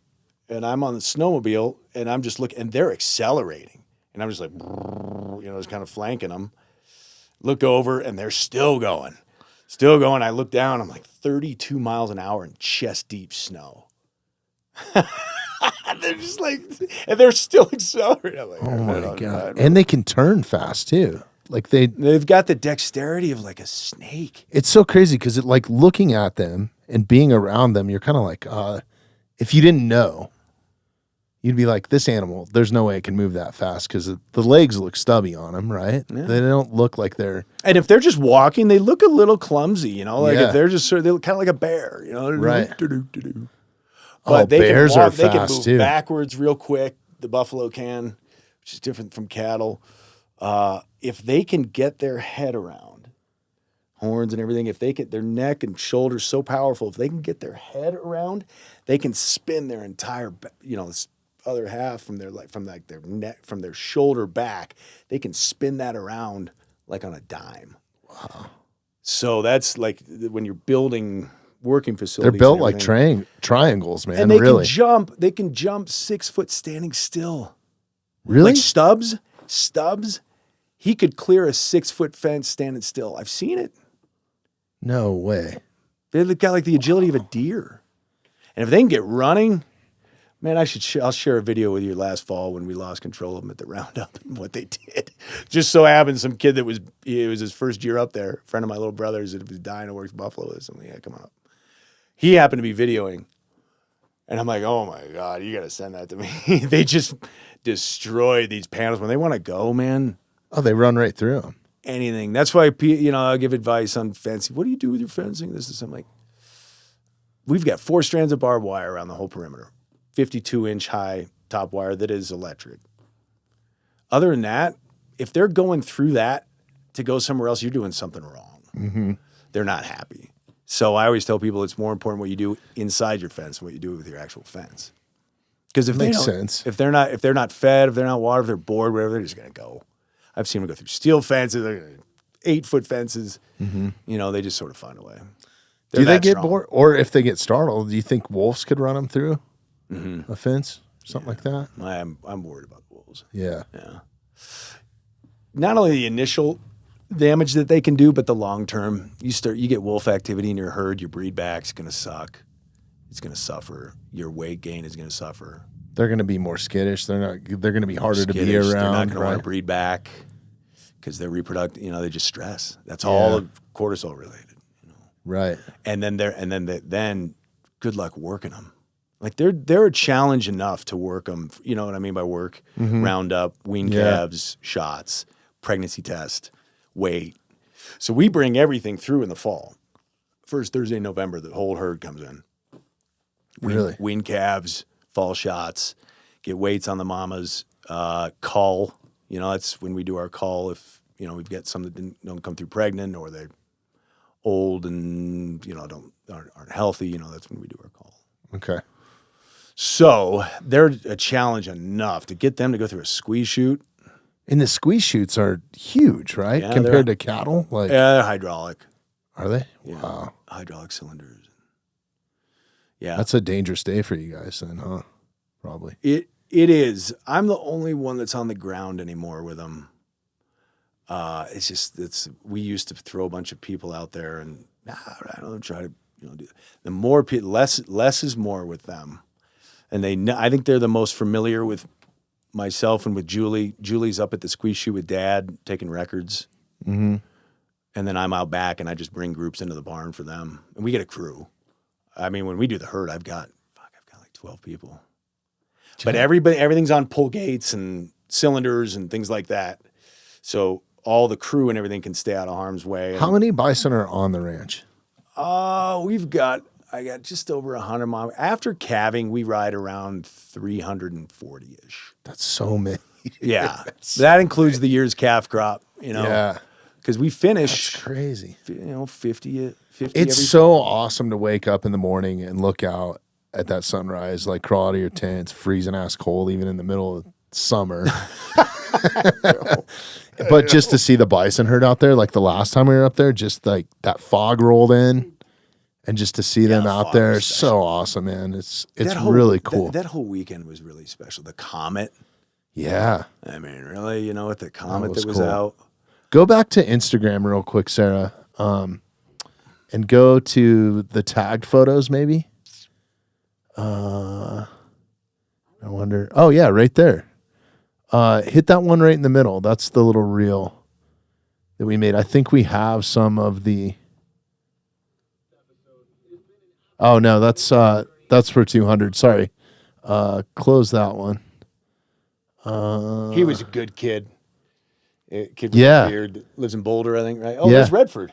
Oh yeah, There's there's the Redford fox, huh? Yeah. Maybe if you go to my personal Instagram, I know it's up there. And look, it's almost like that same photo of Donnie. I don't know. I gotta tag you guys in that. I don't know why we didn't. I could have swore I did. And then if you scroll down, probably to like October sometime, you're gonna have to go a ways down. You'll see somewhere down there some of the bison footage. We made a little reel. I normally don't do that with animals and stuff, but I think that it's such a unique experience what we're doing with Donnie and and meeting you guys, and it's one of the coolest things I've ever done in my life, man. It really is. We love hearing that. Like, that's one of the reasons why we continue to do what we're it doing. And what you means- said about the meat. It means so much to me, not only from the meat, the experience. It's like doing something that's that humbling. It really puts life in perspective, and like people want to get as close as they can to that Native American culture that I'm infatuated with. Especially the hunting community. Yeah. But to do, I mean, I am never going to complain about cutting up an elk with a regular blade again, ever. Don't you think it's important to do that on multiple levels throughout life, like with power tools? Yeah. Just do some shit with a pry bar and a hammer and a rip saw, a hand rip saw and a crosscut, and one of those old drills that you got. Yeah, like a hand drill. Yeah. Drill. And some of your hands hurt, you get blisters, you get an appreciation for power tools and for how far we've come. 100%. Yeah. Like you just said, I will never use a steel knife again and without appreciation after using stone tools. Yeah, 1,000%. Like it's just develop such an and not only that, the test of yourself. It's like there's times where like you were saying earlier, to bring it back to kind of spirituality and that sort of thing. I feel different when I eat that meat, and I've actually in the last, if you would have met me, if you go back to some of these photos, I was like 330 pounds at one point. You? Yeah. And I went on the carnivore diet. And I was mostly eating game meat, about probably 85% of my diet. And I went in and took some blood tests that test you for vitamin deficiencies, all this sort of stuff. Only meat. No butter, no seasoning, no other Jordan bullshit. Peterson Yeah. does that. And Still does it. I 100% was efficient in all my vitamin counts other than vitamin D and B complex, which everybody is normally low in. Especially today. Living indoors. Yeah. Today's day and age. Right? Yeah. And those were the only two things I was missing. Jeez, that's incredible. You out probably all dropped the weight s- like a stone. Oh, Your I weight went down to probably like 250 or something like that at one point. It was almost too fast. A lot of it was muscle mass too. So when you've returned to a semi. Yeah, I'm Over riding that? right around like 275 right now. It's kind of like a sweet spot. Like I need to be better at it. But I would say 85% of my meat or my diet is just meat. But in that 100 days, now I just eat any vegetables that grow below the ground. So like tubers, root vegetables, and anything that would naturally fall from a tree, and meat. That's what I try to stick to. Anything that would naturally fall from a tree. So like berries. Yeah. But you got to be careful. Like you start saying like mangoes and stuff like that. They're full of sugar, man. Like Birds fall pineapple. from trees if you Yeah. I mean, now it's like widening the Yeah. spectrum. Well, Hey, it did but fall out of the tree. that's I back could to go the up there and meat throw thing. a donut. Yeah. Being Well, a I'll eat chicken and stuff like that. But I mean, a lot of that was bison from your guys' ranch too, Man, it's a 'cause healthy cut. I think it with just Stubbs, is. I wasn't being greedy at all. And I came home with 200 pounds of meat easily. Oh, easily. Easily. Easily. I was letting the guys kind of take some of it because this was my second experience, and I wanted them to. I know how special it was to me. I hope it was the same way for them. It seemed like it was that entire group. Well, Dave Momper is kicking around having his father retreat up there. Oh, awesome. Right after, because Donnie's coming up. Are you coming up to do the bull end of May with Donnie? I'm going to try. Yeah. We've got it on the books. Okay. Awesome. And then Dave wants to do his father retreat up there the week after. He's a Kremling boy, Yeah. good guy. Yeah, that was It was a really good crazy, group of man. people. That was it a seemed good like group. everybody just took it in and really It appreciated. was a really tribal experience. Like we all had a connection leaving there for sure. Like maybe not when we showed up, sure. For sure. We did. I mean, Yeah. Julie and I were like, man, that was one of the best times overall that we've had on the ranch in years. That night that we got to just hang out with the fire going, the comet was out. Yeah. So I guess I need to rewind a little bit because I have talked about this ad nauseum because it's one of my favorite things that I've done. And like some of these tools on the table here were used. Like there's some stubs left on there. Nice stubbies. That's there Stubbs' is some blood. Stubs on there. You know? So Have I ever shown you the picture of what was left after you guys left? After I let you guys used everything. oh, we took lungs, There was everything. there was some stomach there, and then there was some cleanup that needed to happen on the spine. But the wildlife came in and sort of cleaned all that up. I went out there about maybe a week later, and the only thing left was his spine and his pelvis. Really? I got a great picture of it. Yeah, it was almost. I'm like, that is a 2,200-pound animal, and that's what's left. I mean, it's just like it just got ran through a picker. Donnie and I took pride in, and I know Donnie especially is like, let's make sure none of this goes to waste because. Well, and I've been wanting an intact spine from a mature bull for a long time. Really? It's Sweet. full intact, attached to the pelvis. That's perfect. Yeah. For you then, yeah. Yeah. And I mean, I think that's part of why we that probably would have went with us. I got bones. I got femur bones and stuff that I'm going to eat the bone marrow out of when I decide to freeze them, Yeah, you know, absolutely. unfreeze them. you guys ate, we missed out on that, but you guys ate the marrow Sunday morning, I think, didn't you? Incredible. Yeah. Incredible. I'd had a few too many tequilas that night, but that raw bone almost marrow, every- like, Yeah. or maybe it was just getting Better back than- to work. yeah. It might have been Donnie lighting the fire. No, but that was incredible. I'd never eaten raw bone marrow before. I haven't. It was, I tell you what, I'd rather eat it raw than cooked because I've had it cooked before. That's the stuff that Native Americans used to go for first. Right. Organs. It's so fast to get to, honestly. Like, that's one thing that I've learned. I guess I need to rewind here a little bit. If you're just tuning into this or you haven't listened to The Mountainside before, Welcome to it. yeah, welcome to it. I have Jim and Julie in studio, the owners of the Eagles Wing Ranch. And I got introduced to them through my friend Donnie Dust, who is a primitive survival expert, is the best way that I can think, or modern day caveman, whatever you want to say it. But he's much more than that. He's just an incredible human. So I'm going to start at the story. I'm in Chicago working on a high profile artist show, and I get this phone call from Donnie. And it's pretty unusual. I mean, Donnie and I don't miss a beat. We talk once a month or something, but I had just talked to him like a week before, and then we'll go 3 weeks without talking to each other. How'd you meet him? Through the podcast. Through the podcast. Yeah. All right. I invited him on the podcast early on. He said yes. We just kind of hit it off and been friends ever since and have done a bunch of cool shit together since then. Mainly me tagging along on the cool shit that he does, you know what I mean? Which is pretty much everything. But he's been a great friend, man. And he's built all this stuff that's sitting on the table. He's taught me how to do some of this. I'm very, very, very crude. I'll show you the knife that I kind of created. He made with me his one. help. He just gave it as a gift on one of the bulls. That's awesome. It was the bull last June. Mm-hmm. Yeah, and he made a leather case for it. Such a good dude. Yeah, exactly. He's such a tribal person that. Finish how you met him, and then I'll tell you a funny story Okay. about us with Donnie. So I had met Donnie originally from doing the podcast. I knew that he was on alone and stuff, but I honestly don't take a lot of that in when I have a new guest coming in. It's one of the things is like, I'd rather figure that out and hear, yes. like, I didn't know much about you today. I didn't go digging and doing research that, you know, it's just different that it seems more Coming natural. unbiased. Yeah. You know and what I I had mean? learned more. Yeah. I learned more for sure. Yeah. Because then I'm not thinking about like, where do I want this? It's not a manipulated conversation. There's no It's just getting intimidation to know factor. somebody. There's none of that. Exactly.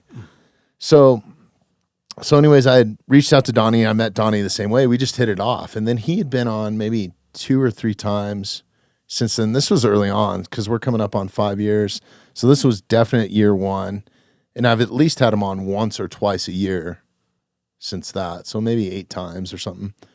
You guys talk about different shit every time, or Yeah, man, it goes all over. Like I told him for the 200th, I was like, literally, I don't even want to bring up like stone tools or I think we did.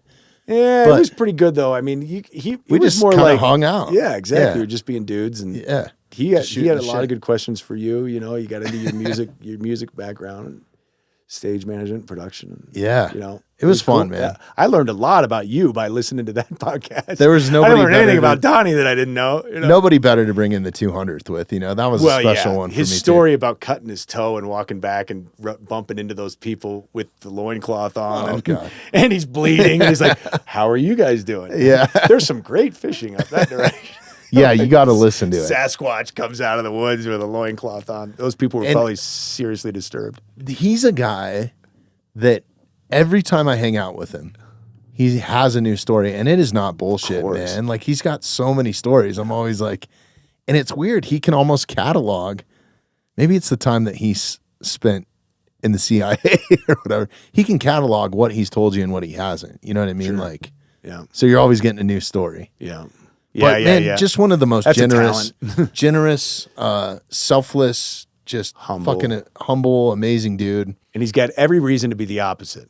and truthful. You know That's what I I mean? love He could about be- him He too. could just be this big, freaking, arrogant, running around telling yeah. people what to do. Because people would, I mean, look at Donnie's, and he's just got. Not to he's mention larger than life. Like he could His be pushing people military around. Is the background opposite. is insane, and he never brings that up. And it's What something about I never really survival with ask his- about. His Yeah. heart. Yeah, man, No one survives that Widowmaker. that's insane. Yeah, we're so lucky we have him, man. Yeah, he's a gift. Yeah. He's a true gift. So we had that sort of relationship where it was like, much more than what we do in the podcast. Like that's just a part of it. Like Donnie and I, whenever a phone call happens, we could record that. Honestly, Yeah. it could be a whole nother podcast, because we're talking about what he did or what Yeah. I'm doing, or Yeah. so cool, right?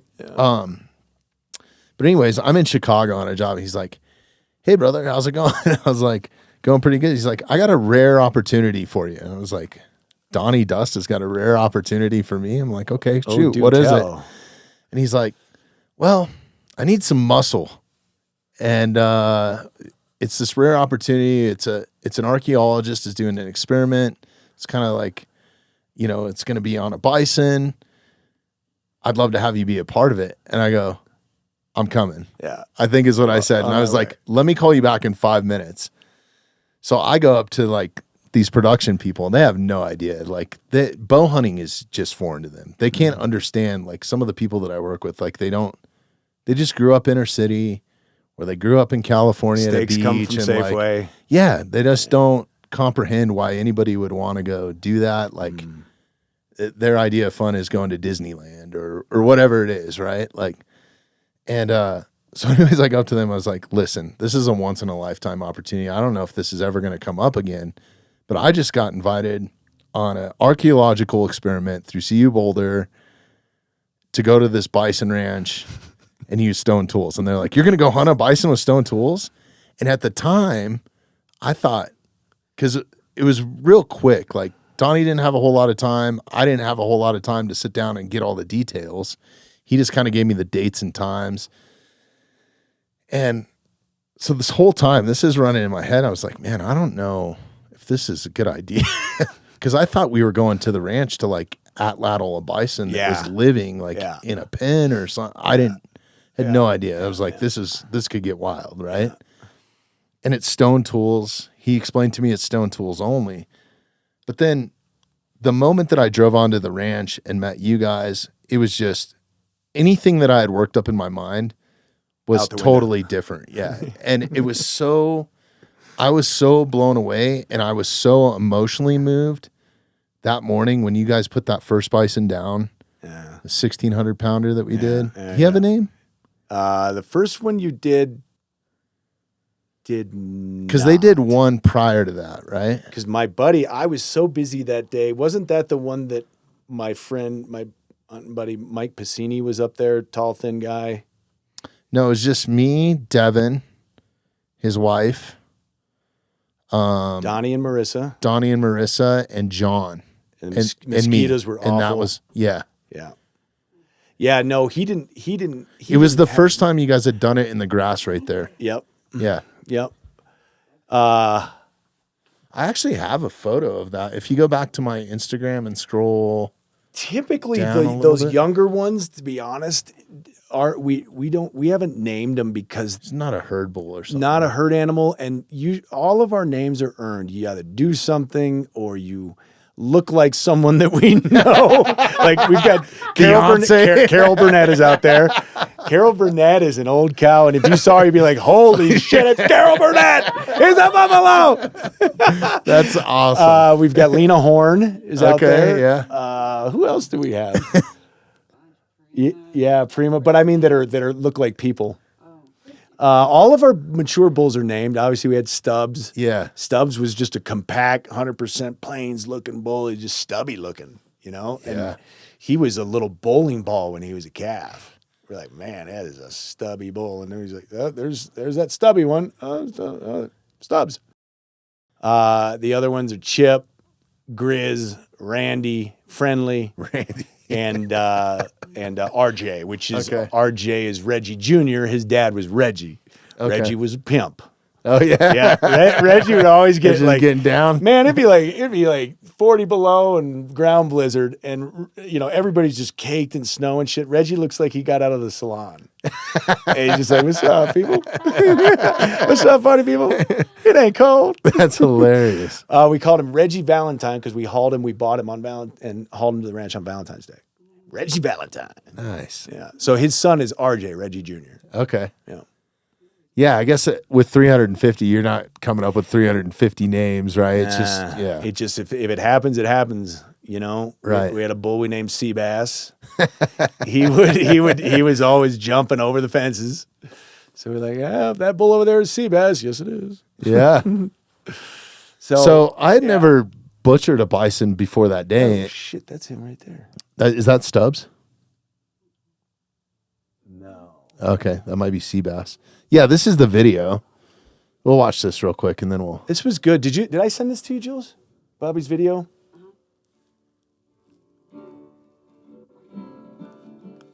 Actually, you're gonna have to mute it, Sarah. I think. Oh, you know what? That's RJ cut it right out. there. That's awesome.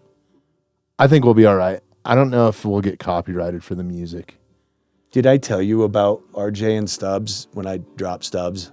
Yeah. How special that was? Yeah. How RJ Took off. took off and was like looking over like there was a bull there. Yeah. And RJ had hung around. He was like, there's always like a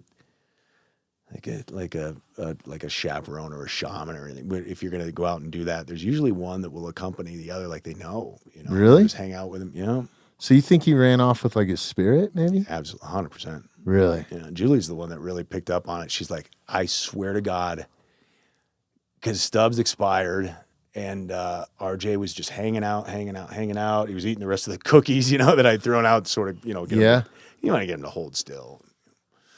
And he was doing all that, and then he came up, and I was trying to chain up Stubbs, and he was smelling the blood, and sometimes that makes him go crazy. It didn't make him go crazy. He's just still kind of hanging out. And then all of a sudden, it's like he looked over, and he just goes tear-assing away, and he kept looking back like someone was like another animal was running with him. Really? Yeah, we felt that I was Stubbs. Like, one last run, dude. Yeah, I remember that, but we didn't really dive into that. Man, yeah, that's it was pretty cool. powerful. Yeah, Yeah. the wind came up. Man, I've seen so much of that kind of stuff. That there was a cow up in the herd that broke her leg, or up in the sage that broke her leg one summer. I had to put her down, her calf was with her. And I put her down and I let the calf mourn by her. And then I was like, boy, you got to go. Like the herd was hell and gone down the hill. And I walked up and I'm like, she's gone, boy. You got to go join your mom. And he wouldn't leave. And then this wind came up, like just a huge gust came up, and it's almost like it let him know that it was time to let his mom go because he ran with the wind. It's like, Really? like it almost picked him up and carried him. As soon as it hit me, he's just like, don't, and he just rode the wind down to the herd. Wow. It was kicking up like one of those dust devils. Yeah, like a little micro. It was like his his mom's spirit was like, you can go now, boy. You know. Wow. Yeah. That's crazy, man. Yeah. I get super spiritual like that. I guess even when I'm bow hunting and just being out there, like there's been times where like one vivid memory, kind of like your porcupine story, is I'm sitting on this wallow and the elk had been in and out of there all day and I can hear cows calling. I was like, okay, I'm just going to sit here till dark instead of like trying to push them out of here. They got to come into water, or one of these bulls has got to come in. Mm. And you know those little ground burrowing owls? They're tiny, right? But this little dude Owls. Yeah. just came in and, you know, it's like the size of this light and literally sat like from here to the Bison school, just looking at me like for an hour and a half, like, can I eat him? Pretty sure I could eat him, you know, just waiting for me to die or something, you know, and he's just looking right through me. It reminded me of, you know, Looney Tunes, the little chicken hawk. Like he was just like kind of just like this little prick, but just hung out with me. It's a compliment. And then I get up and start walking out in the dark and he's following me. Follows you. Oh. Yeah. It's the ultimate compliment. It's weird, man. I felt like that spiritual type thing for a minute there. They know it's part of the animal universe. I'm not quite sure, but it still goes back to energy. They can pick up on it. You know, I think people forget that we're a part of that, though. We are. Yeah. I don't know if they forget as much as they close themselves off to it by their behavior. You know what I mean? They're just they're not open to it. And the animals pick up on it and they move on. Yeah. My baler broke down last summer or 2 summers ago. Last summer. And I was laying underneath fixing, it was actually the tractor that broke down. I was laying underneath fixing it. Man, I had hydraulic oil and shit all over me. And this field mouse comes up, crawls up onto my chest. And I'm sitting there laying underneath and I'm just like, holy shit. I'm like, all right, he'll spook. Laid down. Just like this. Staring at me. So I had to move. He wouldn't move. I gave him some Pop-Tart and shit. Nice. You know, like put it down on the ground. And I went down the next day and he was still there. Really? Waiting for me to come back. That's crazy. Man, on that note, on the animals, and just I talked earlier about reincarnation and about our souls sort of moving on from this life. We took 2 bulls down. This is probably 5 or 6 years ago that were done when we were trailering them, before we would hunt them out. And yeah, I just get attached to my bulls. Obviously, we all do. I was pretty sad. And I told them the day before, which I do with all of them. I go out and I say, tomorrow's business. It's not personal. I love you. And you go up there and be an angel. And say hi to everybody. Say all the other angels up there. All the angel buffalo. And I always tell them, I said, let me know when you've moved on. Just give me a sign that you're okay, basically, is what I'm asking for. And the next day we hauled the bulls, came home, unhitched the trailer, and I'm driving down the driveway and I get to the ponds, heading towards where you guys were, towards the silo area.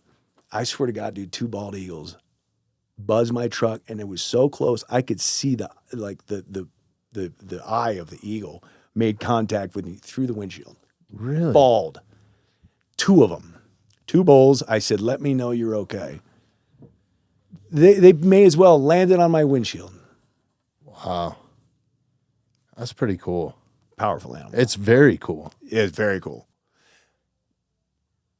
I'm open to it. And I throw it out there, and so the animals know. That's what, going back to what people say when I was saying about, I think people are aware, but they just close themselves off to it because they don't open themselves up to the animal universe in that respect. Right. You have to, and if you do, then the animals pick up on it and they'll let you in. I feel the same way about hunting. Like I have a lot of those kind of like same. I mean, I've never had 2 bald eagles come down and look at me like not many to signify two animals, but like to the point where I've had beautiful bucks like standing in. They're just so stoic, and the moment is so special that I don't shoot them. Yeah. Like 100%. I'm just like, today's not the day. Like Today's not the day. You're the king. You know? That'll go a lot further in the animal kingdom and in the animal than just dropping one just because it's an easy shot. Like you will be rewarded. The shot will be there. They'll make it so. Yeah. Because Well, it was like I'd It's not already you showed mercy. You showed a heart. You know, I already had a full freezer. Yeah. I was like, what? And it's all about the meat for me, but it's just like the moment he was rutting, he didn't care about anything else but that doe at the moment that he was with. It was quiet. You could hear a pin drop where I was at. Mm-hmm. It was real foggy, I think late October, something like that. Just when we get those gnarly fogs in the mountains. And it was just a special moment where they were just letting me like be a part of it. Right. Yeah. You're in their world now. Yeah. Yeah. And he knew I was there. Like there was times when he looked over at me, like I swear he was telling me, like, really, like, right? What was he now? looking? Was there any tension in his body? Was there anything behaviorally that you totally, saw? Totally calm. He wasn't stressed. No, like not looking at me as a threat, not looking at me as like just no emotion. And normally with animals, like you said, with that antelope, that experience that you had, that pronghorn, that just some of them are different. Some of them are different. And this guy was beautiful, man. Like chocolate antlers, ivory white tips, which is pretty unusual on a mule deer, and perfectly symmetrical, huge body, just a stud. And he's, probably 6, 7, 8 years in his life, he's got a few more good years. Healthy. I wonder how many hunters would have passed him up. You know what I mean? I think that maybe a lot of people don't get the opportunities that I do. Right. I think people do it. I think people don't get the opportunities to do it for the length of the amount of time for me. Because for me, part of it is the journey. That's why I go do the bison stuff. It's like I'm not getting anything out of it bloodthirst wise, or like that's not why I'm there. I'm there to test myself, get some clean meat, have a human connection, because we had a little tribe up there with Stubbs, for sure. For sure. Even with the first one that I did on your guys' ranch, that connection that I have with Devin and John and Donnie and you and Jules, it's like, it's just a forever friendship now. Yeah. I feel like. Don't you wish that more people could experience that? I think if everybody could experience that, we'd be a much better closer? world. Yeah, we'd just be closer. It's not that hard to obtain either. It is for some people. Yeah, but if you just did something hard, it doesn't have to be butchering a bison. It could be just go out and get out of your element. Mm-hmm. I think that's what guys get in the military too, man. Like they get out of their element. That brotherhood. Yeah, the brotherhood. Like doing something hard with each other, and like having people around you to support you. Or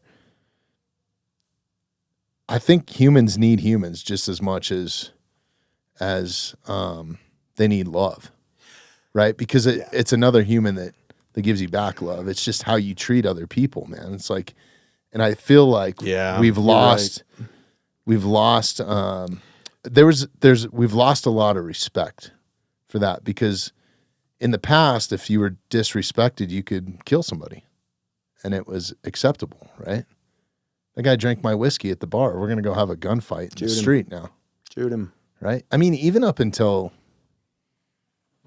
the 1940s, people were getting killed in the street over, Yeah.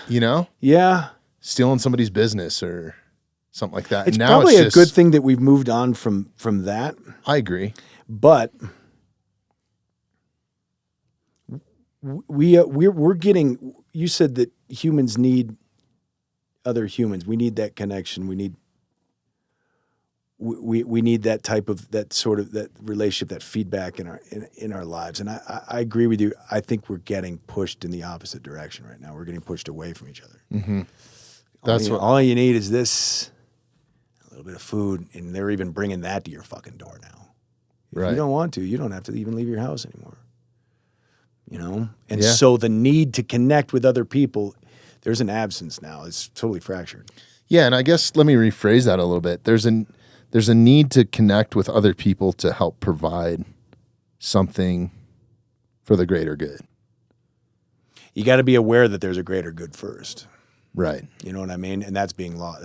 That's yeah, because everything is at our disposal. Totally. And there's no consequences. No appreciation. There's no consequences. There's no appreciation, which means there's no gratitude, which means that everybody's just going to kind of start doing whatever the hell they want. They're going to become self-absorbed.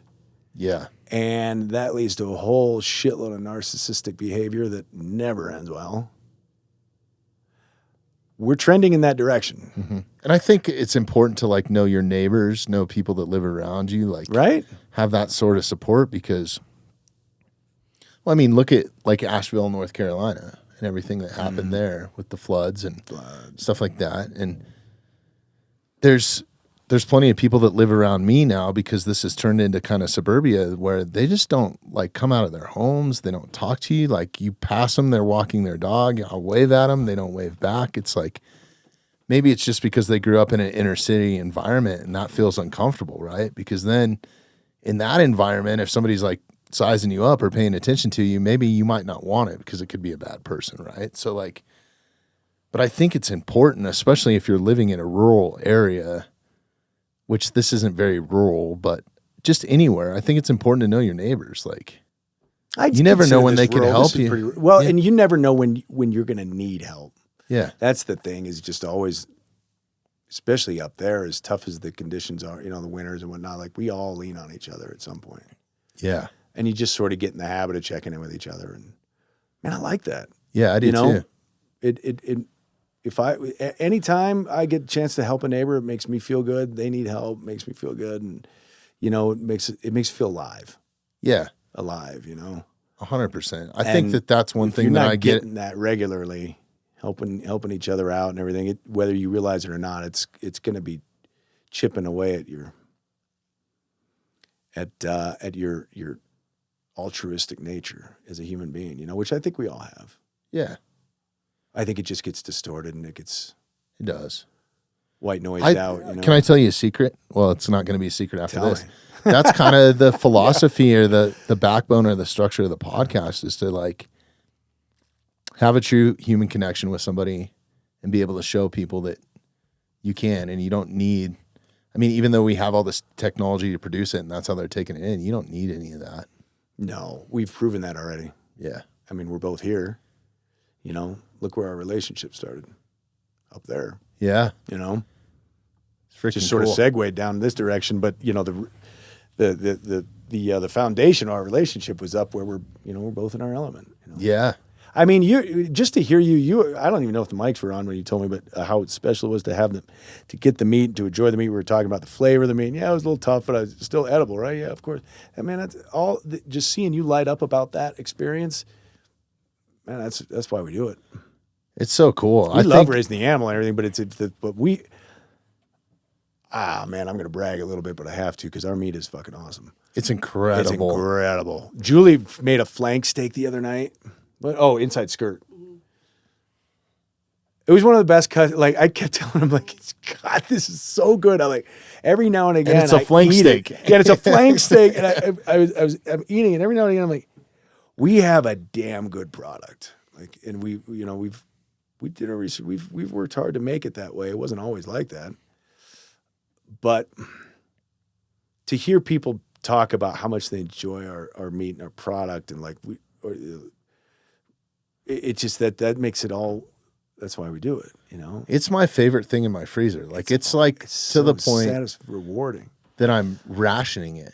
You know what I mean? Like, like, I want to be able to eat some of this in the summer. If you run out, I know. I'll meet you on the street corner and slip you some more. Well, I know where to get it. I can just order it online from you guys. That's the other really cool thing. Like, if you're listening to this right now, we'll have a direct link in the show notes. If you like bison meat or if you like beef or you've never even tried bison, I would suggest doing it the right way and do it from Eagles Wing Ranch. This is a ranch that I've been on personally, and Jim and Julie are here showcasing it beautifully. And it honestly, until you put that first bite of bison in your mouth, it's much better than anything that you're going to get from New Zealand or something that you might buy from Trader Joe's. This is the next level of Colorado ranched, Colorado raised. I mean, you guys even sell the organ meat. Like, we do. It's so cool. And it comes right to your doorstep. So DoorDash, everything else, right? Like, you can pick it up in Lafayette. Can you? Yeah. We've got a ton of freezers. You guys have a storefront? No, yeah. Oh, well, okay. it's mom and dad's house. Oh, nice. We're true farm to table, man. We're true farm to table. Yeah, I think Yeah, that you that's go- so important these days too. My folks man. have a ton of freezers in their garage where a lot of people just drive there and go into Lafayette and pick it up. Really? Yeah, we'd be glad to ship it to you, but Yeah. skip the FedEx and dry ice and skip it. The chance that it might get lost or destroyed, whatever. Right. Yeah, and go to Lafayette and pick it up right there. Right, That's in so Indian Peaks, cool. where the old dairy was. That's incredible. The part of back to the flavor of that meat, our animals are loved, and you can taste, you know that they were. Mm-hmm. You know what I mean?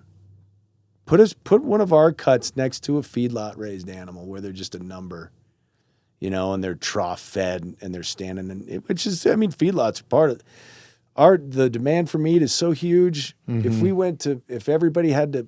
If all the ranchers had to pasture raise everything, there's not enough room. There's not enough land to keep up with the demand for, the meat demand. Right. So if they're I call them a necessary evil, feedlots, Right. Now, I'd much rather have something like this, but But put our cut next to one of those and 100%. you won't even think you're eating the same animal. I'm never eating bison from anywhere else other than Eagles Wing Ranch. We appreciate that. So, we'll make sure we keep you stocked. That's awesome, man. Keep It's- hanging around with Donnie Dustin. Yeah. Yeah. Plenty of bison guys. He's all of a sudden he's my number one customer. Is he? He bought 2 bulls last year. He Yeah. did the one in June and then Stubbs. Yeah. He's that's and awesome. we've got the one lined up for May. And I don't know to talk you guys into doing another mature bull. Would you do another mature bull? I don't want to. Yeah, I think that experience was. I felt like my first experience, just personally, and this is no knock on anybody that was there or Donnie or any of that. My first experience was much. The meat tasted better. I think we did a better job of like taking care of it. Because I'm huge. I'm OCD when it comes to that. Like when I get an elk down, Kind of got to be. I get really clean and really like I'm in a time crunch. Like we got to go. No like, spoilage. yeah. And I feel like with the first one, it was very much like, but it was just me and Donnie, and it was how big was that half bull? the size. 1,600 pounds? No, or he wasn't that big. 15? No, he wasn't. No, he still wasn't that big. He was going into his second year. He was probably 1,200 pounds. Okay. Still, that's a big Yeah. animal. Yeah, And Devin was doing and that's a the lot right of his age to science harvest stuff. them. That meat is Oh, it was incredible. perfect. And I wouldn't pass on either one of those experiences. I just think Stubbs was like such an undertaking that it proved to me, I know why Devin does this now. Like the ground truth is real, right? Like you can't tell me that the Native Americans or Paleolithic men or, and I'm totally butchering this now. I'll let Devin talk about all that sort of stuff. But like prehistoric man, when they're hunting megafauna or bison or steppe bison or whatever, you can't tell me that they were taking every piece of meat. I mean, we had 10 people there. You can be surrounded Two- by scavengers and Yeah. they're waiting for their turn. I mean, if you know what I mean. Yeah, you're talking about like short-faced You bears got a coming in, small window to dryer get there. wolves, like, and You it's seen a dryer wolf image? Like those things, dryer wolves are the size of a small school bus. insane. Like, Sarah, you need to pull up some dryer wolves. I know we've looked at short-faced bear, and they were almost, I think they're like 7 feet taller than a polar bear, and a polar bear can be anywhere from like 14 feet. What is it? tall. Flat face bear? Short-faced bear. Short face. They had a real short face, like almost kind of, Yeah. Like a bulldog. The yeah, bulldog kind of like a bulldog, like the French bulldog of bears. yeah. Dude. Not quite that short, but definitely short and just massive. This last round of wolves that they got from British Columbia, those are timber wolves. Those are big. They're not small. So those 2 coyote Scary. pelts that I have in there, I'll show you a photo after this. Dan Gates brought in a wolf pelt, and it is Monster. massive. Yeah. It is so big. It's crazy. And Was he it- was like, Was it a this is like a 3-year-old wolf too. timber wolf? No. Yeah. Yeah. They're scary. We had that black wolf on our property. It might be dire wolf. Okay. Yeah. We were finding some cool looking dryers. Yeah, isn't it weird that like during that era, all the animals, all the predators' faces were shorter? Like they didn't have as long as snouts. Like they didn't. Maybe maybe because they were strictly carnivores. Maybe, or they didn't have to. They didn't. But it's crazy. Their skulls. I mean, they're so big, man. The dire wolf down here. That is crazy. Is that a Grateful Dead song, Dire Wolf? I think so. Yeah. So, So where's is there the dire something- wolf's habitat? Where are they primarily located? I know that they find him in there's- Antarctica, like In Alaska. South America. Oh yeah, So showing the they're range. south. They're like basically our latitude, south all the way down to like Argentina. Saber-toothed tigers were running around back then. Like I mean, you can't tell me. Like I mean, Stubbs was 100% plains bison, yeah, he was right up there. I mean, he was about as plains as and that's why he was so big, right? Like Yeah. because the moment that they Mass. start, yeah, the woods bison are a lot. They're longer, and they can. The woods bison actually could like 100% woods is bigger than a plains bison, but they're just long, just a different build. The way that their muscle is displaced over the skeleton. okay. So if do you you look think at 'em, a you see the plains difference. bison is the closest thing to like a steppe bison? Then maybe Yeah, probably just smaller. But them and like bison, Antiquus? and Antiquus and latifrons. Uh-huh. I think latifrons is the one with the fucking huge horns. So crazy. Yeah, I'm as far as the evolution of them. That's where I'm a little dry on that one. But I know that steppe, latifrons, and Antiquus. I think they were in sequence, Okay. right? Yeah. Yeah, I don't know. We We need put- we we needed could pull somebody it up. with a We need doctor in their Devin. name. We need Devin. We should do but a I know that- podcast with you, we should- Devin, and that'd be- Donnie. that'd be fun. That would be super You cool. got a rancher, you got the Archaeologist, PhD, yeah. the archaeologist, then you got the survivalist. And a dumbass. Hey, that'd be cool. It goes for all of us. And an ex-roadie. Who's the dumbass? Yeah, Kenny Powers. yeah. Kenny Powers. Have you ever seen his Patrick Mahomes? Oh my God, it's so good, man. Oh my So god! good. And he came on Jimmy Kimmel like that. Did as he? Mahomes, yeah, Oh, carrying the trophy and shit. And he did Mahomes' exact monologue that Mahomes did for Jimmy Kimmel after the Super Bowl. Really? Yeah, Kenny Powers, he did it, and it was like you close your eyes and it's fucking Mahomes. Have you seen Tenacious D, the video, that's Jack Black's band? Yes. And they did a song called The Roadie, and he played the roadie in the video. Like, it's hilarious. Kenny Powers did? Yeah, it's like a Oh, that is 5-minute skit before the music even starts, Like, it's pretty good. Did you ever see his cameo in? Did you see a movie called Due Date? Yes. With Robert Downey Jr. I can't and remember Zach his Galifianakis. cameo in that, yeah. He played the vet in the wheelchair. Goes to Chili's. Okay. And he's up in the window, and he's giving. They're trying to get a ticket or something. Anyway, he beats the shit out of both of them in the men's bathroom. Right? Yeah. One of my favorite comedians of all time. Yeah. Yeah. That's how he's I'd feel talent, in man. that He's raw conversation, man. talent. Yeah, he's raw talent. My little brother turned me on to him a long time ago. Yeah, that would be cool to do a podcast though with you and Donnie and Kenny Devin Powers. at some point. Yeah, Kenny and Powers. I'll play Kenny Powers. You'll Yeah, be Kenny Powers. All right. Yeah. And you're definitely a dumbass. You play dumbass pretty good. yeah. So yeah, But I think going back to because we keep getting sidetracked. So Donnie calls me. I make this happen. Tell him I'm leaving Julie's over there nodding like, you guys get sidetracked. all the time. But the worst. We're gonna bring it back together. Yeah, full circle. Full circle. Circle of life. Lion King. So we so we get, we go again. here we go. Great movie. Full circle of life. Yeah, animal spirits and Yeah, everything. did you see the lion in that fucking lion? They had a short snout. It was like a short-faced lion. Yeah. So Donnie calls me up and he's like, "Hey, I think that we're going on to the ranch to Atlatl Bison. Me and Donnie are because when he said, I kind of need somebody with some strength and experience in hunting and who's cut up animals. So I'm thinking there's going to be 8 archaeologists out there, and they're going to want me and Donnie to take this thing down with stones. And I'm like, fuck, dude, this is what's going on in my head, you know? But then I show up. I think I didn't camp. They didn't camp on the ranch. They camp on right? the ranch those first couple of times. They camped up in the forest. Okay. You know, that's one of the things that's changed. Yeah. I can't remember what the logic I was had to behind show up that morning because I literally flew a direct flight from San Francisco, grabbed my truck, loaded my gear, and drove straight. You were out I got on on tour. a red eye, yeah. Yeah. And then showed up there that day.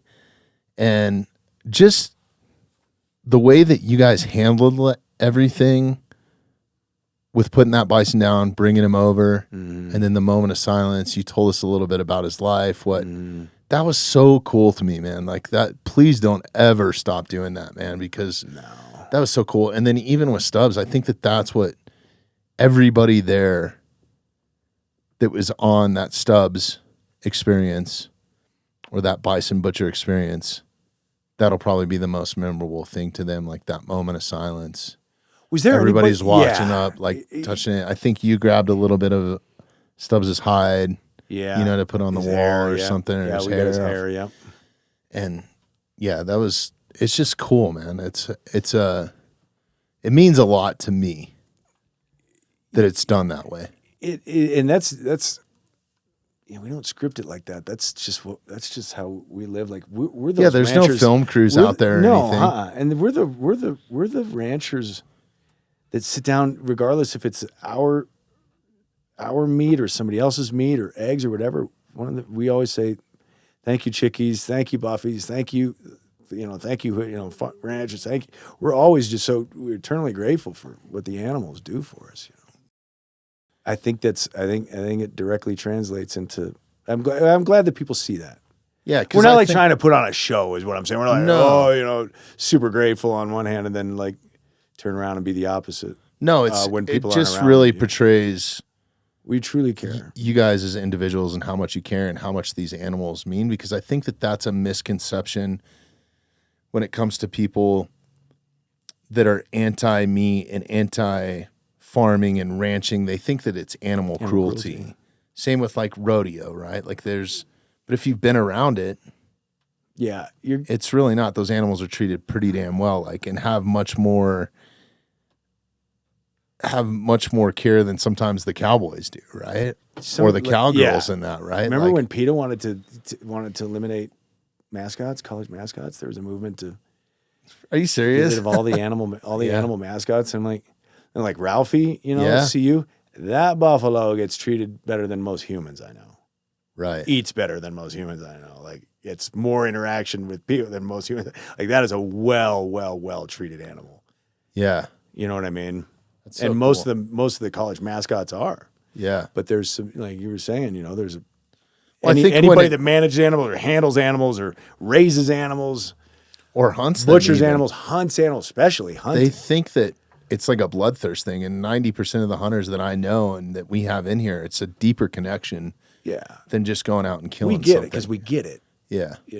And there are hunters out there. There's bad apples. There's bad apples everywhere. Sure. Bad apples that host podcasts. Yeah. There's bad apples that are on the police force. Bad apples that are ranchers. There are ranchers out there who mistreat their animals, but man, everybody I know they're the ones that there's not a dry eye when that semi leaves the yard with your load of harvest animals for the fall.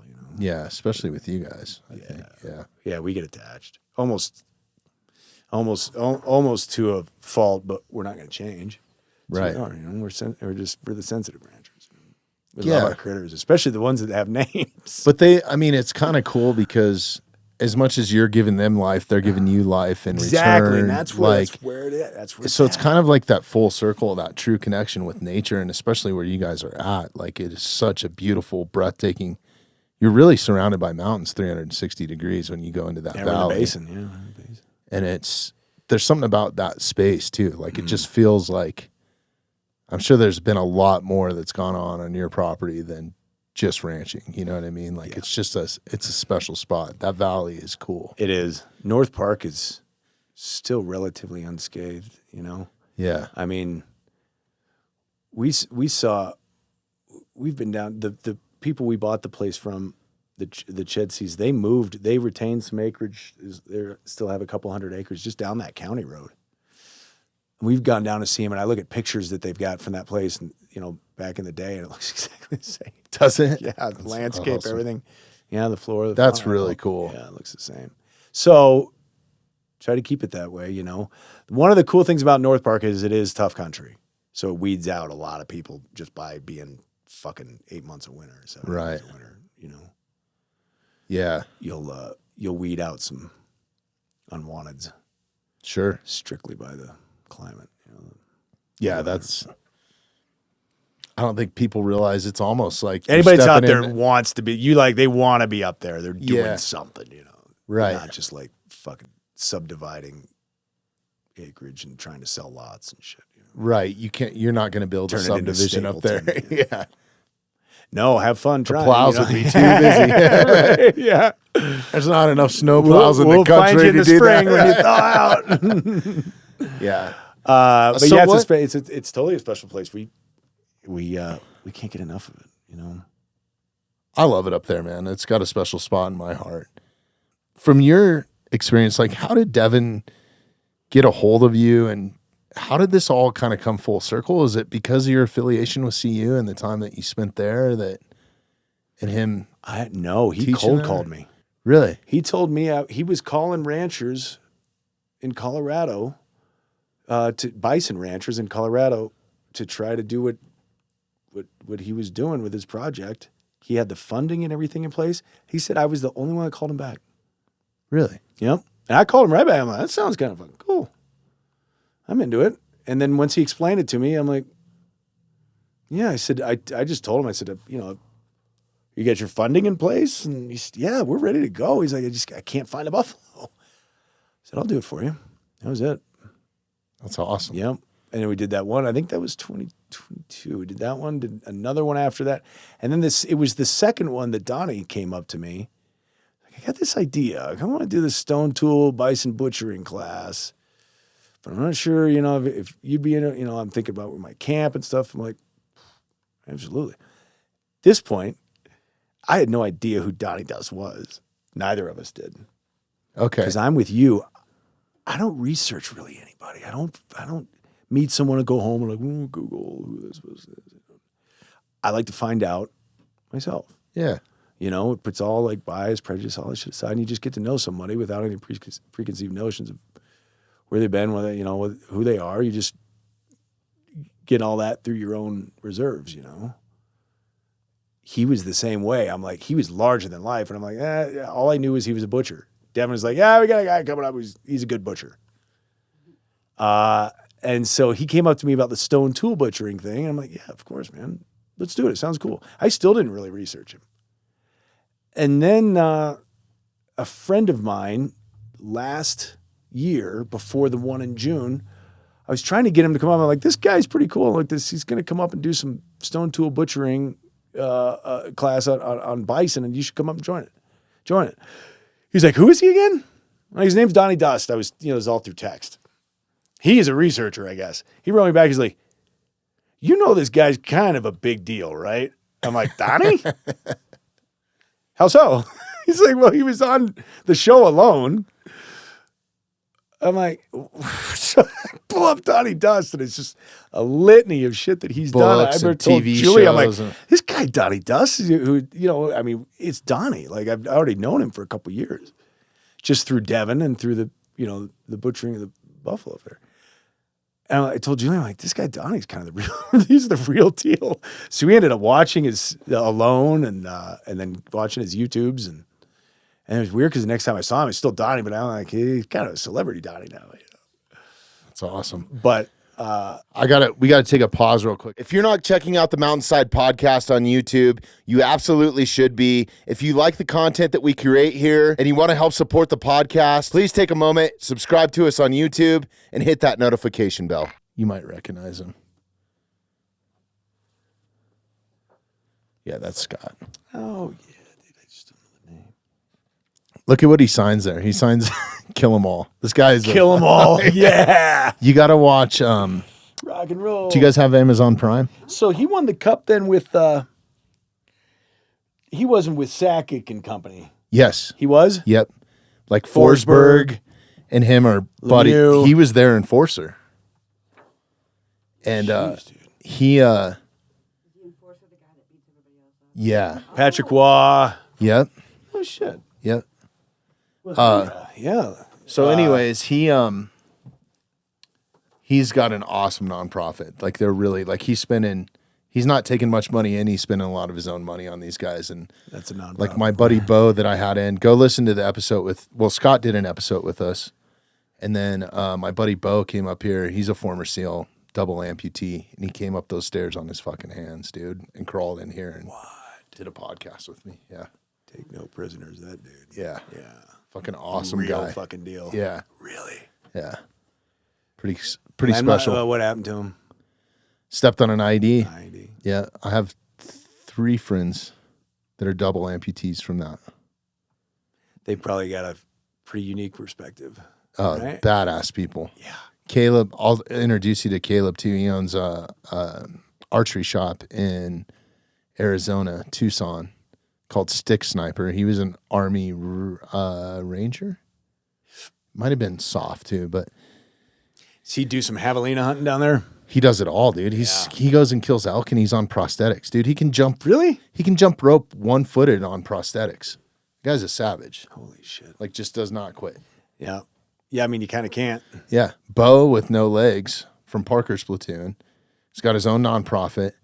He rode a jet ski from Florida to New York with an American flag on it just to raise money for a charity. Like this dude is a fucking, All the way up the coast? yeah, for a 9/11 memoriam for the firefighters or some shit. I don't know. Super cool, dude. A lot of heart. Yeah. All right. We got to dive back into this and then wrap it up. So we were talking about right before the break, just Donnie Dust and what an amazing human he is. And I don't think people even know his TV career's crazy, but his military, what he's done for this country is pretty fucking cool too, man. Like it's very cool. Yeah. Probably the coolest thing he's done, but He's lived a lot of life he's in not a one short to- amount of time. yeah, not one to brag about it, but truly an artist, man. Like, Yeah. I mean, these are nicer than arrowheads that you find on the ground that are artifacts, you know what I mean? And like has taught me so much. And like the ground truth that we got from those bison experiments is just unbelievable. I've learned so much from that, and I'm not even in the study, right? Like I still I'm can't just a believe you dumb guys guy. did I'm that just the enormous muscle. pull with these tools. You know, it's unbelievable, man. It's the coolest thing I've ever done. 2 full days. Like full days.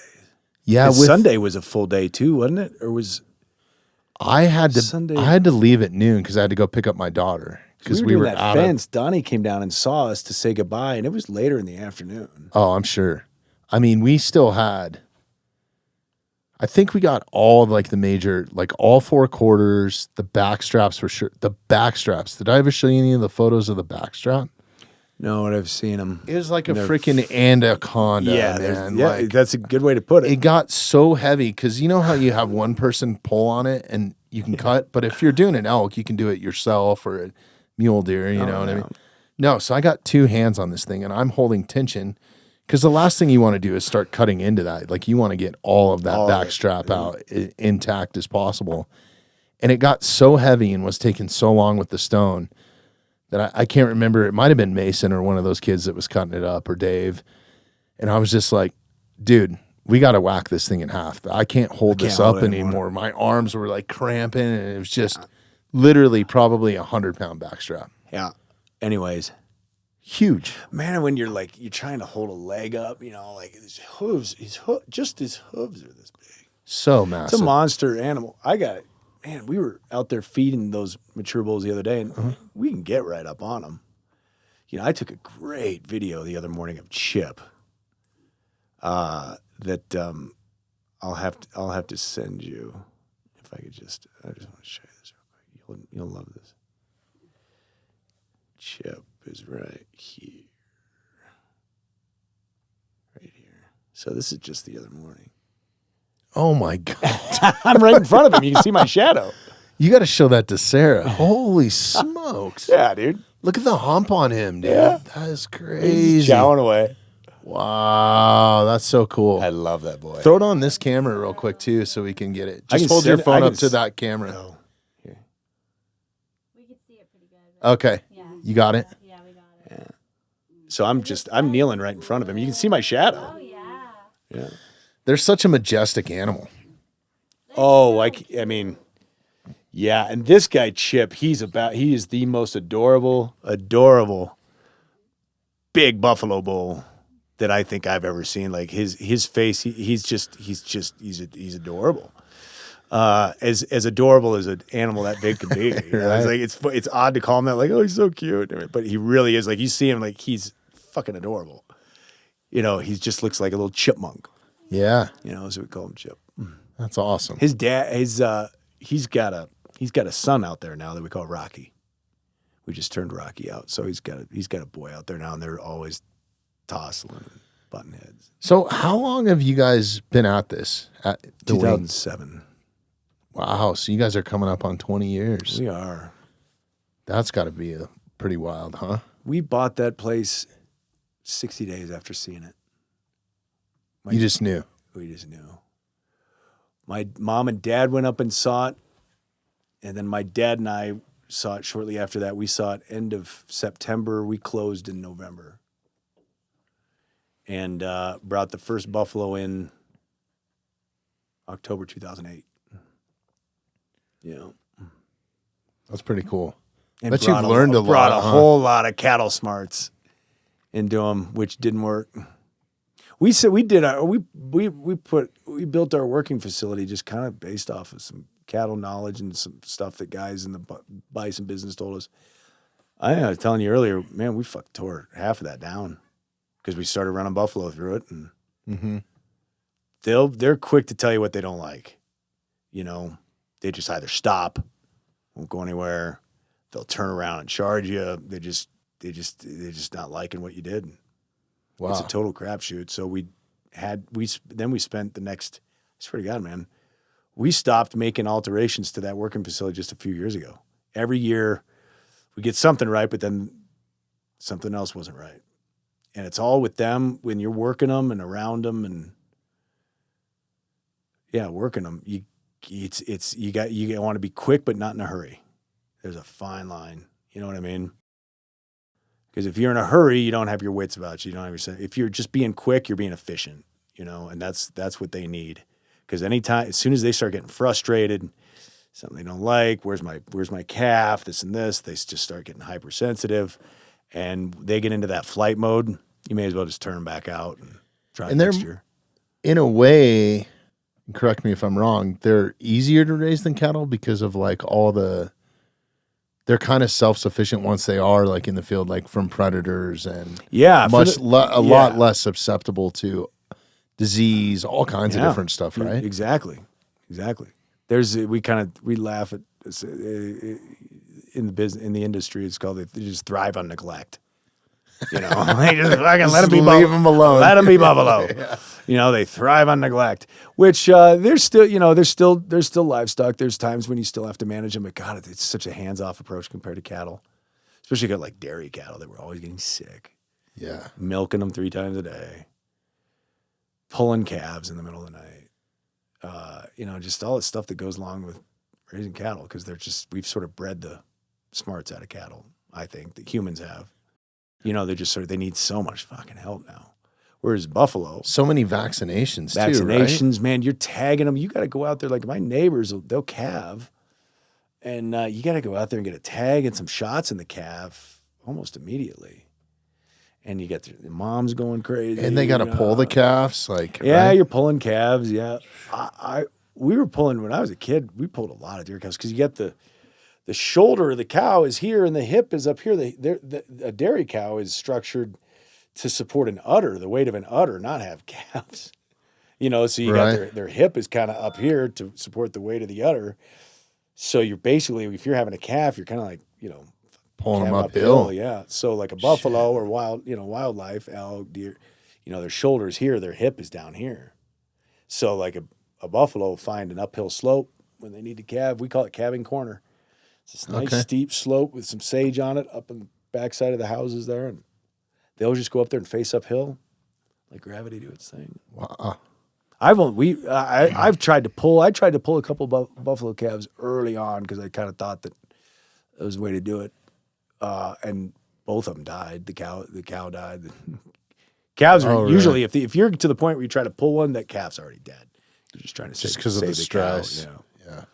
yeah. But now even then, it's just like they'll fight you. That cow will fight you until she's dead. She don't want to help. Don't want to help me. They'll Right. throw her head back at you. And They are just wiggle a around. stubborn animal, right? Like, Smart. Yeah. You know, they are stubborn. They're because they're so self-sufficient. They're just like, let me work it out. You know, like we have a dart gun. We do some tranquilizing every now and again, which, you know, you get someone like tangled up in barbed wire. You know, we'll go through a fence and, you know, they just, you got to get it off them. They won't work that one out themselves. Or if, you know, we've tranquilized a couple that were in labor, that never worked out. And then doctoring them. But even then, I'm very selective with the dart gun about who needs help and who doesn't. Mm-hmm. One thing is that you put the dart in them. If they're injured, they will run like hell. Number two, they got a dart hanging out of them. The herd sees something different in one of the animals. They become curious and then they become rough. So if that dart is hanging out, they'll corner them and try to lick it and Have you seen them?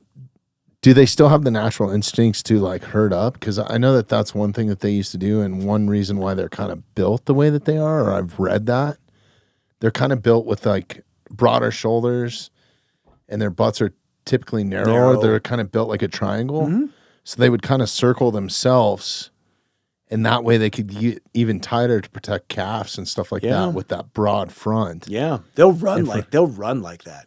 You ought to see them try to take a gate, like take a corner. They'll be running up to that thing 35 miles an hour, glued together like birds. And you're like, here goes the fence post. Watch this. Yeah. And they will take that corner, it's almost like robotic.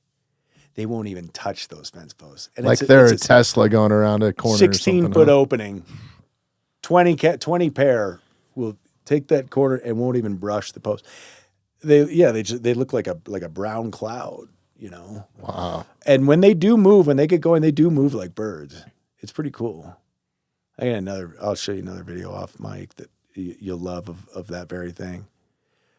When they calve, you were talking about how they herd oriented. Yeah, they'll put the one that's calving like in the middle, and they'll form a circle around them and face out. Yeah. You know, That's give them a little protection. But then there's the flip side where if there's a weak link in the herd, they'll take it out. Julie and I saw a cow get flat out murdered. They just trample it to death, or Gored it.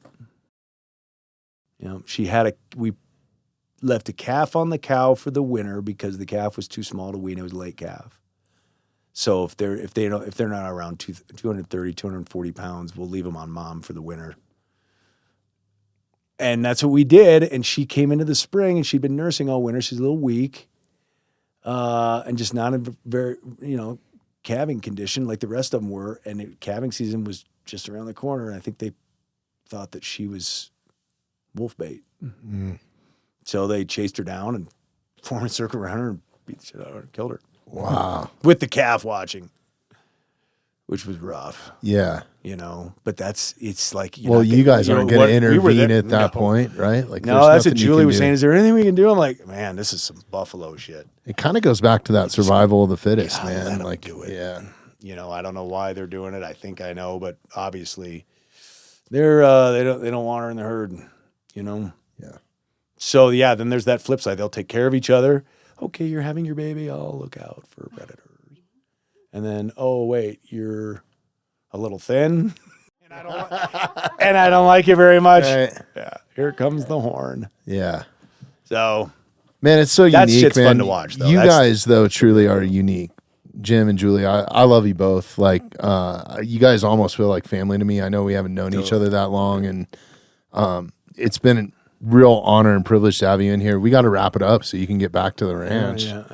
Duty Take care of some of calls. these We will do it beasts. again now. But dude, I'd love to have you back more often. We'd love to come back. And I know that shirt was made for you as a gift, but I think you got a sales opportunity going on right now. Maybe. You got to sell those on. See the back. Yeah. Yeah, the back. Yeah. But I mean, if I sell them, then there's going to be other Buffalo Whisperers out there. No. You could just have one that's just special too. one. Yeah. There's just one Buffalo. It's this guy. Yeah. No, it's I've worked incredible. hard to become so. You shouldn't have worn it on this show though, because that's going to be all the YouTube comments. Where do I get that shirt? I know, Yeah. well, And if you don't start making them, somebody Tell you else what. will. yeah, go to eagleswingnaturalbison.com. Yeah. Buy a side of meat, and I'll give you a T-shirt. All right. It'll be the best damn buffalo meat you've ever had. Yeah. Dude, thank you for the incredible gift. you, man.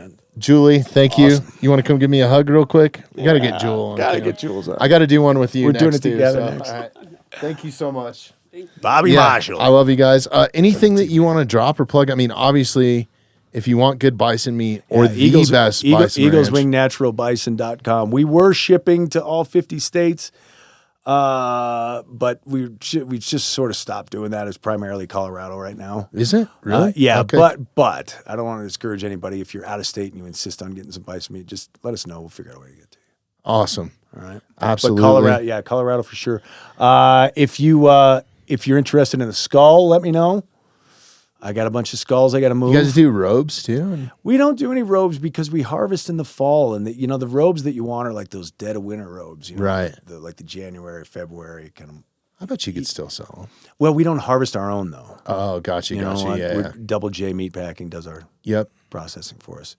So, according to them, they go to good use. But I wish we could. Yeah. If anybody does want a robe, I could point them in the right direction. Okay. Just let us know. Awesome. The skulls are amazing. Skull, this is, yeah, for sure. Skull, this we is can make incredible to have in here. Thank you so much, man. That means a lot, dude. of like course. a whole lot. Yeah, you'll get There's- some mileage out of it. I love all the gifts that I can't go out and buy or that feel, sentimental. And that's Yeah. how I feel with these stones. And this is the perfect fit for it. So it's going to stay I like it. right there or over there, depending on how many people we have in here. But Yeah, it's got a Super home now. It's rad. got a good home now. yeah, I appreciate you guys. Of course, All man. right. Love you, brother. Safe trip home and Thank love you. you too, man. Thank you for doing Let's this. do it again. All right. All right. See ya. Thank you, Sarah, as well. Thank you, Sarah. Thanks for listening to the Mountainside Podcast. If you haven't had a chance to do this already, please take a moment, follow, like, subscribe, or rate on whatever platform you catch the Mountainside Podcast at. If you'd like some more information on upcoming episodes, safety tips, access to all of our affiliates, and all the badass discounts that we get here at the Mountainside Podcast, check out themountainsidepodcast.com.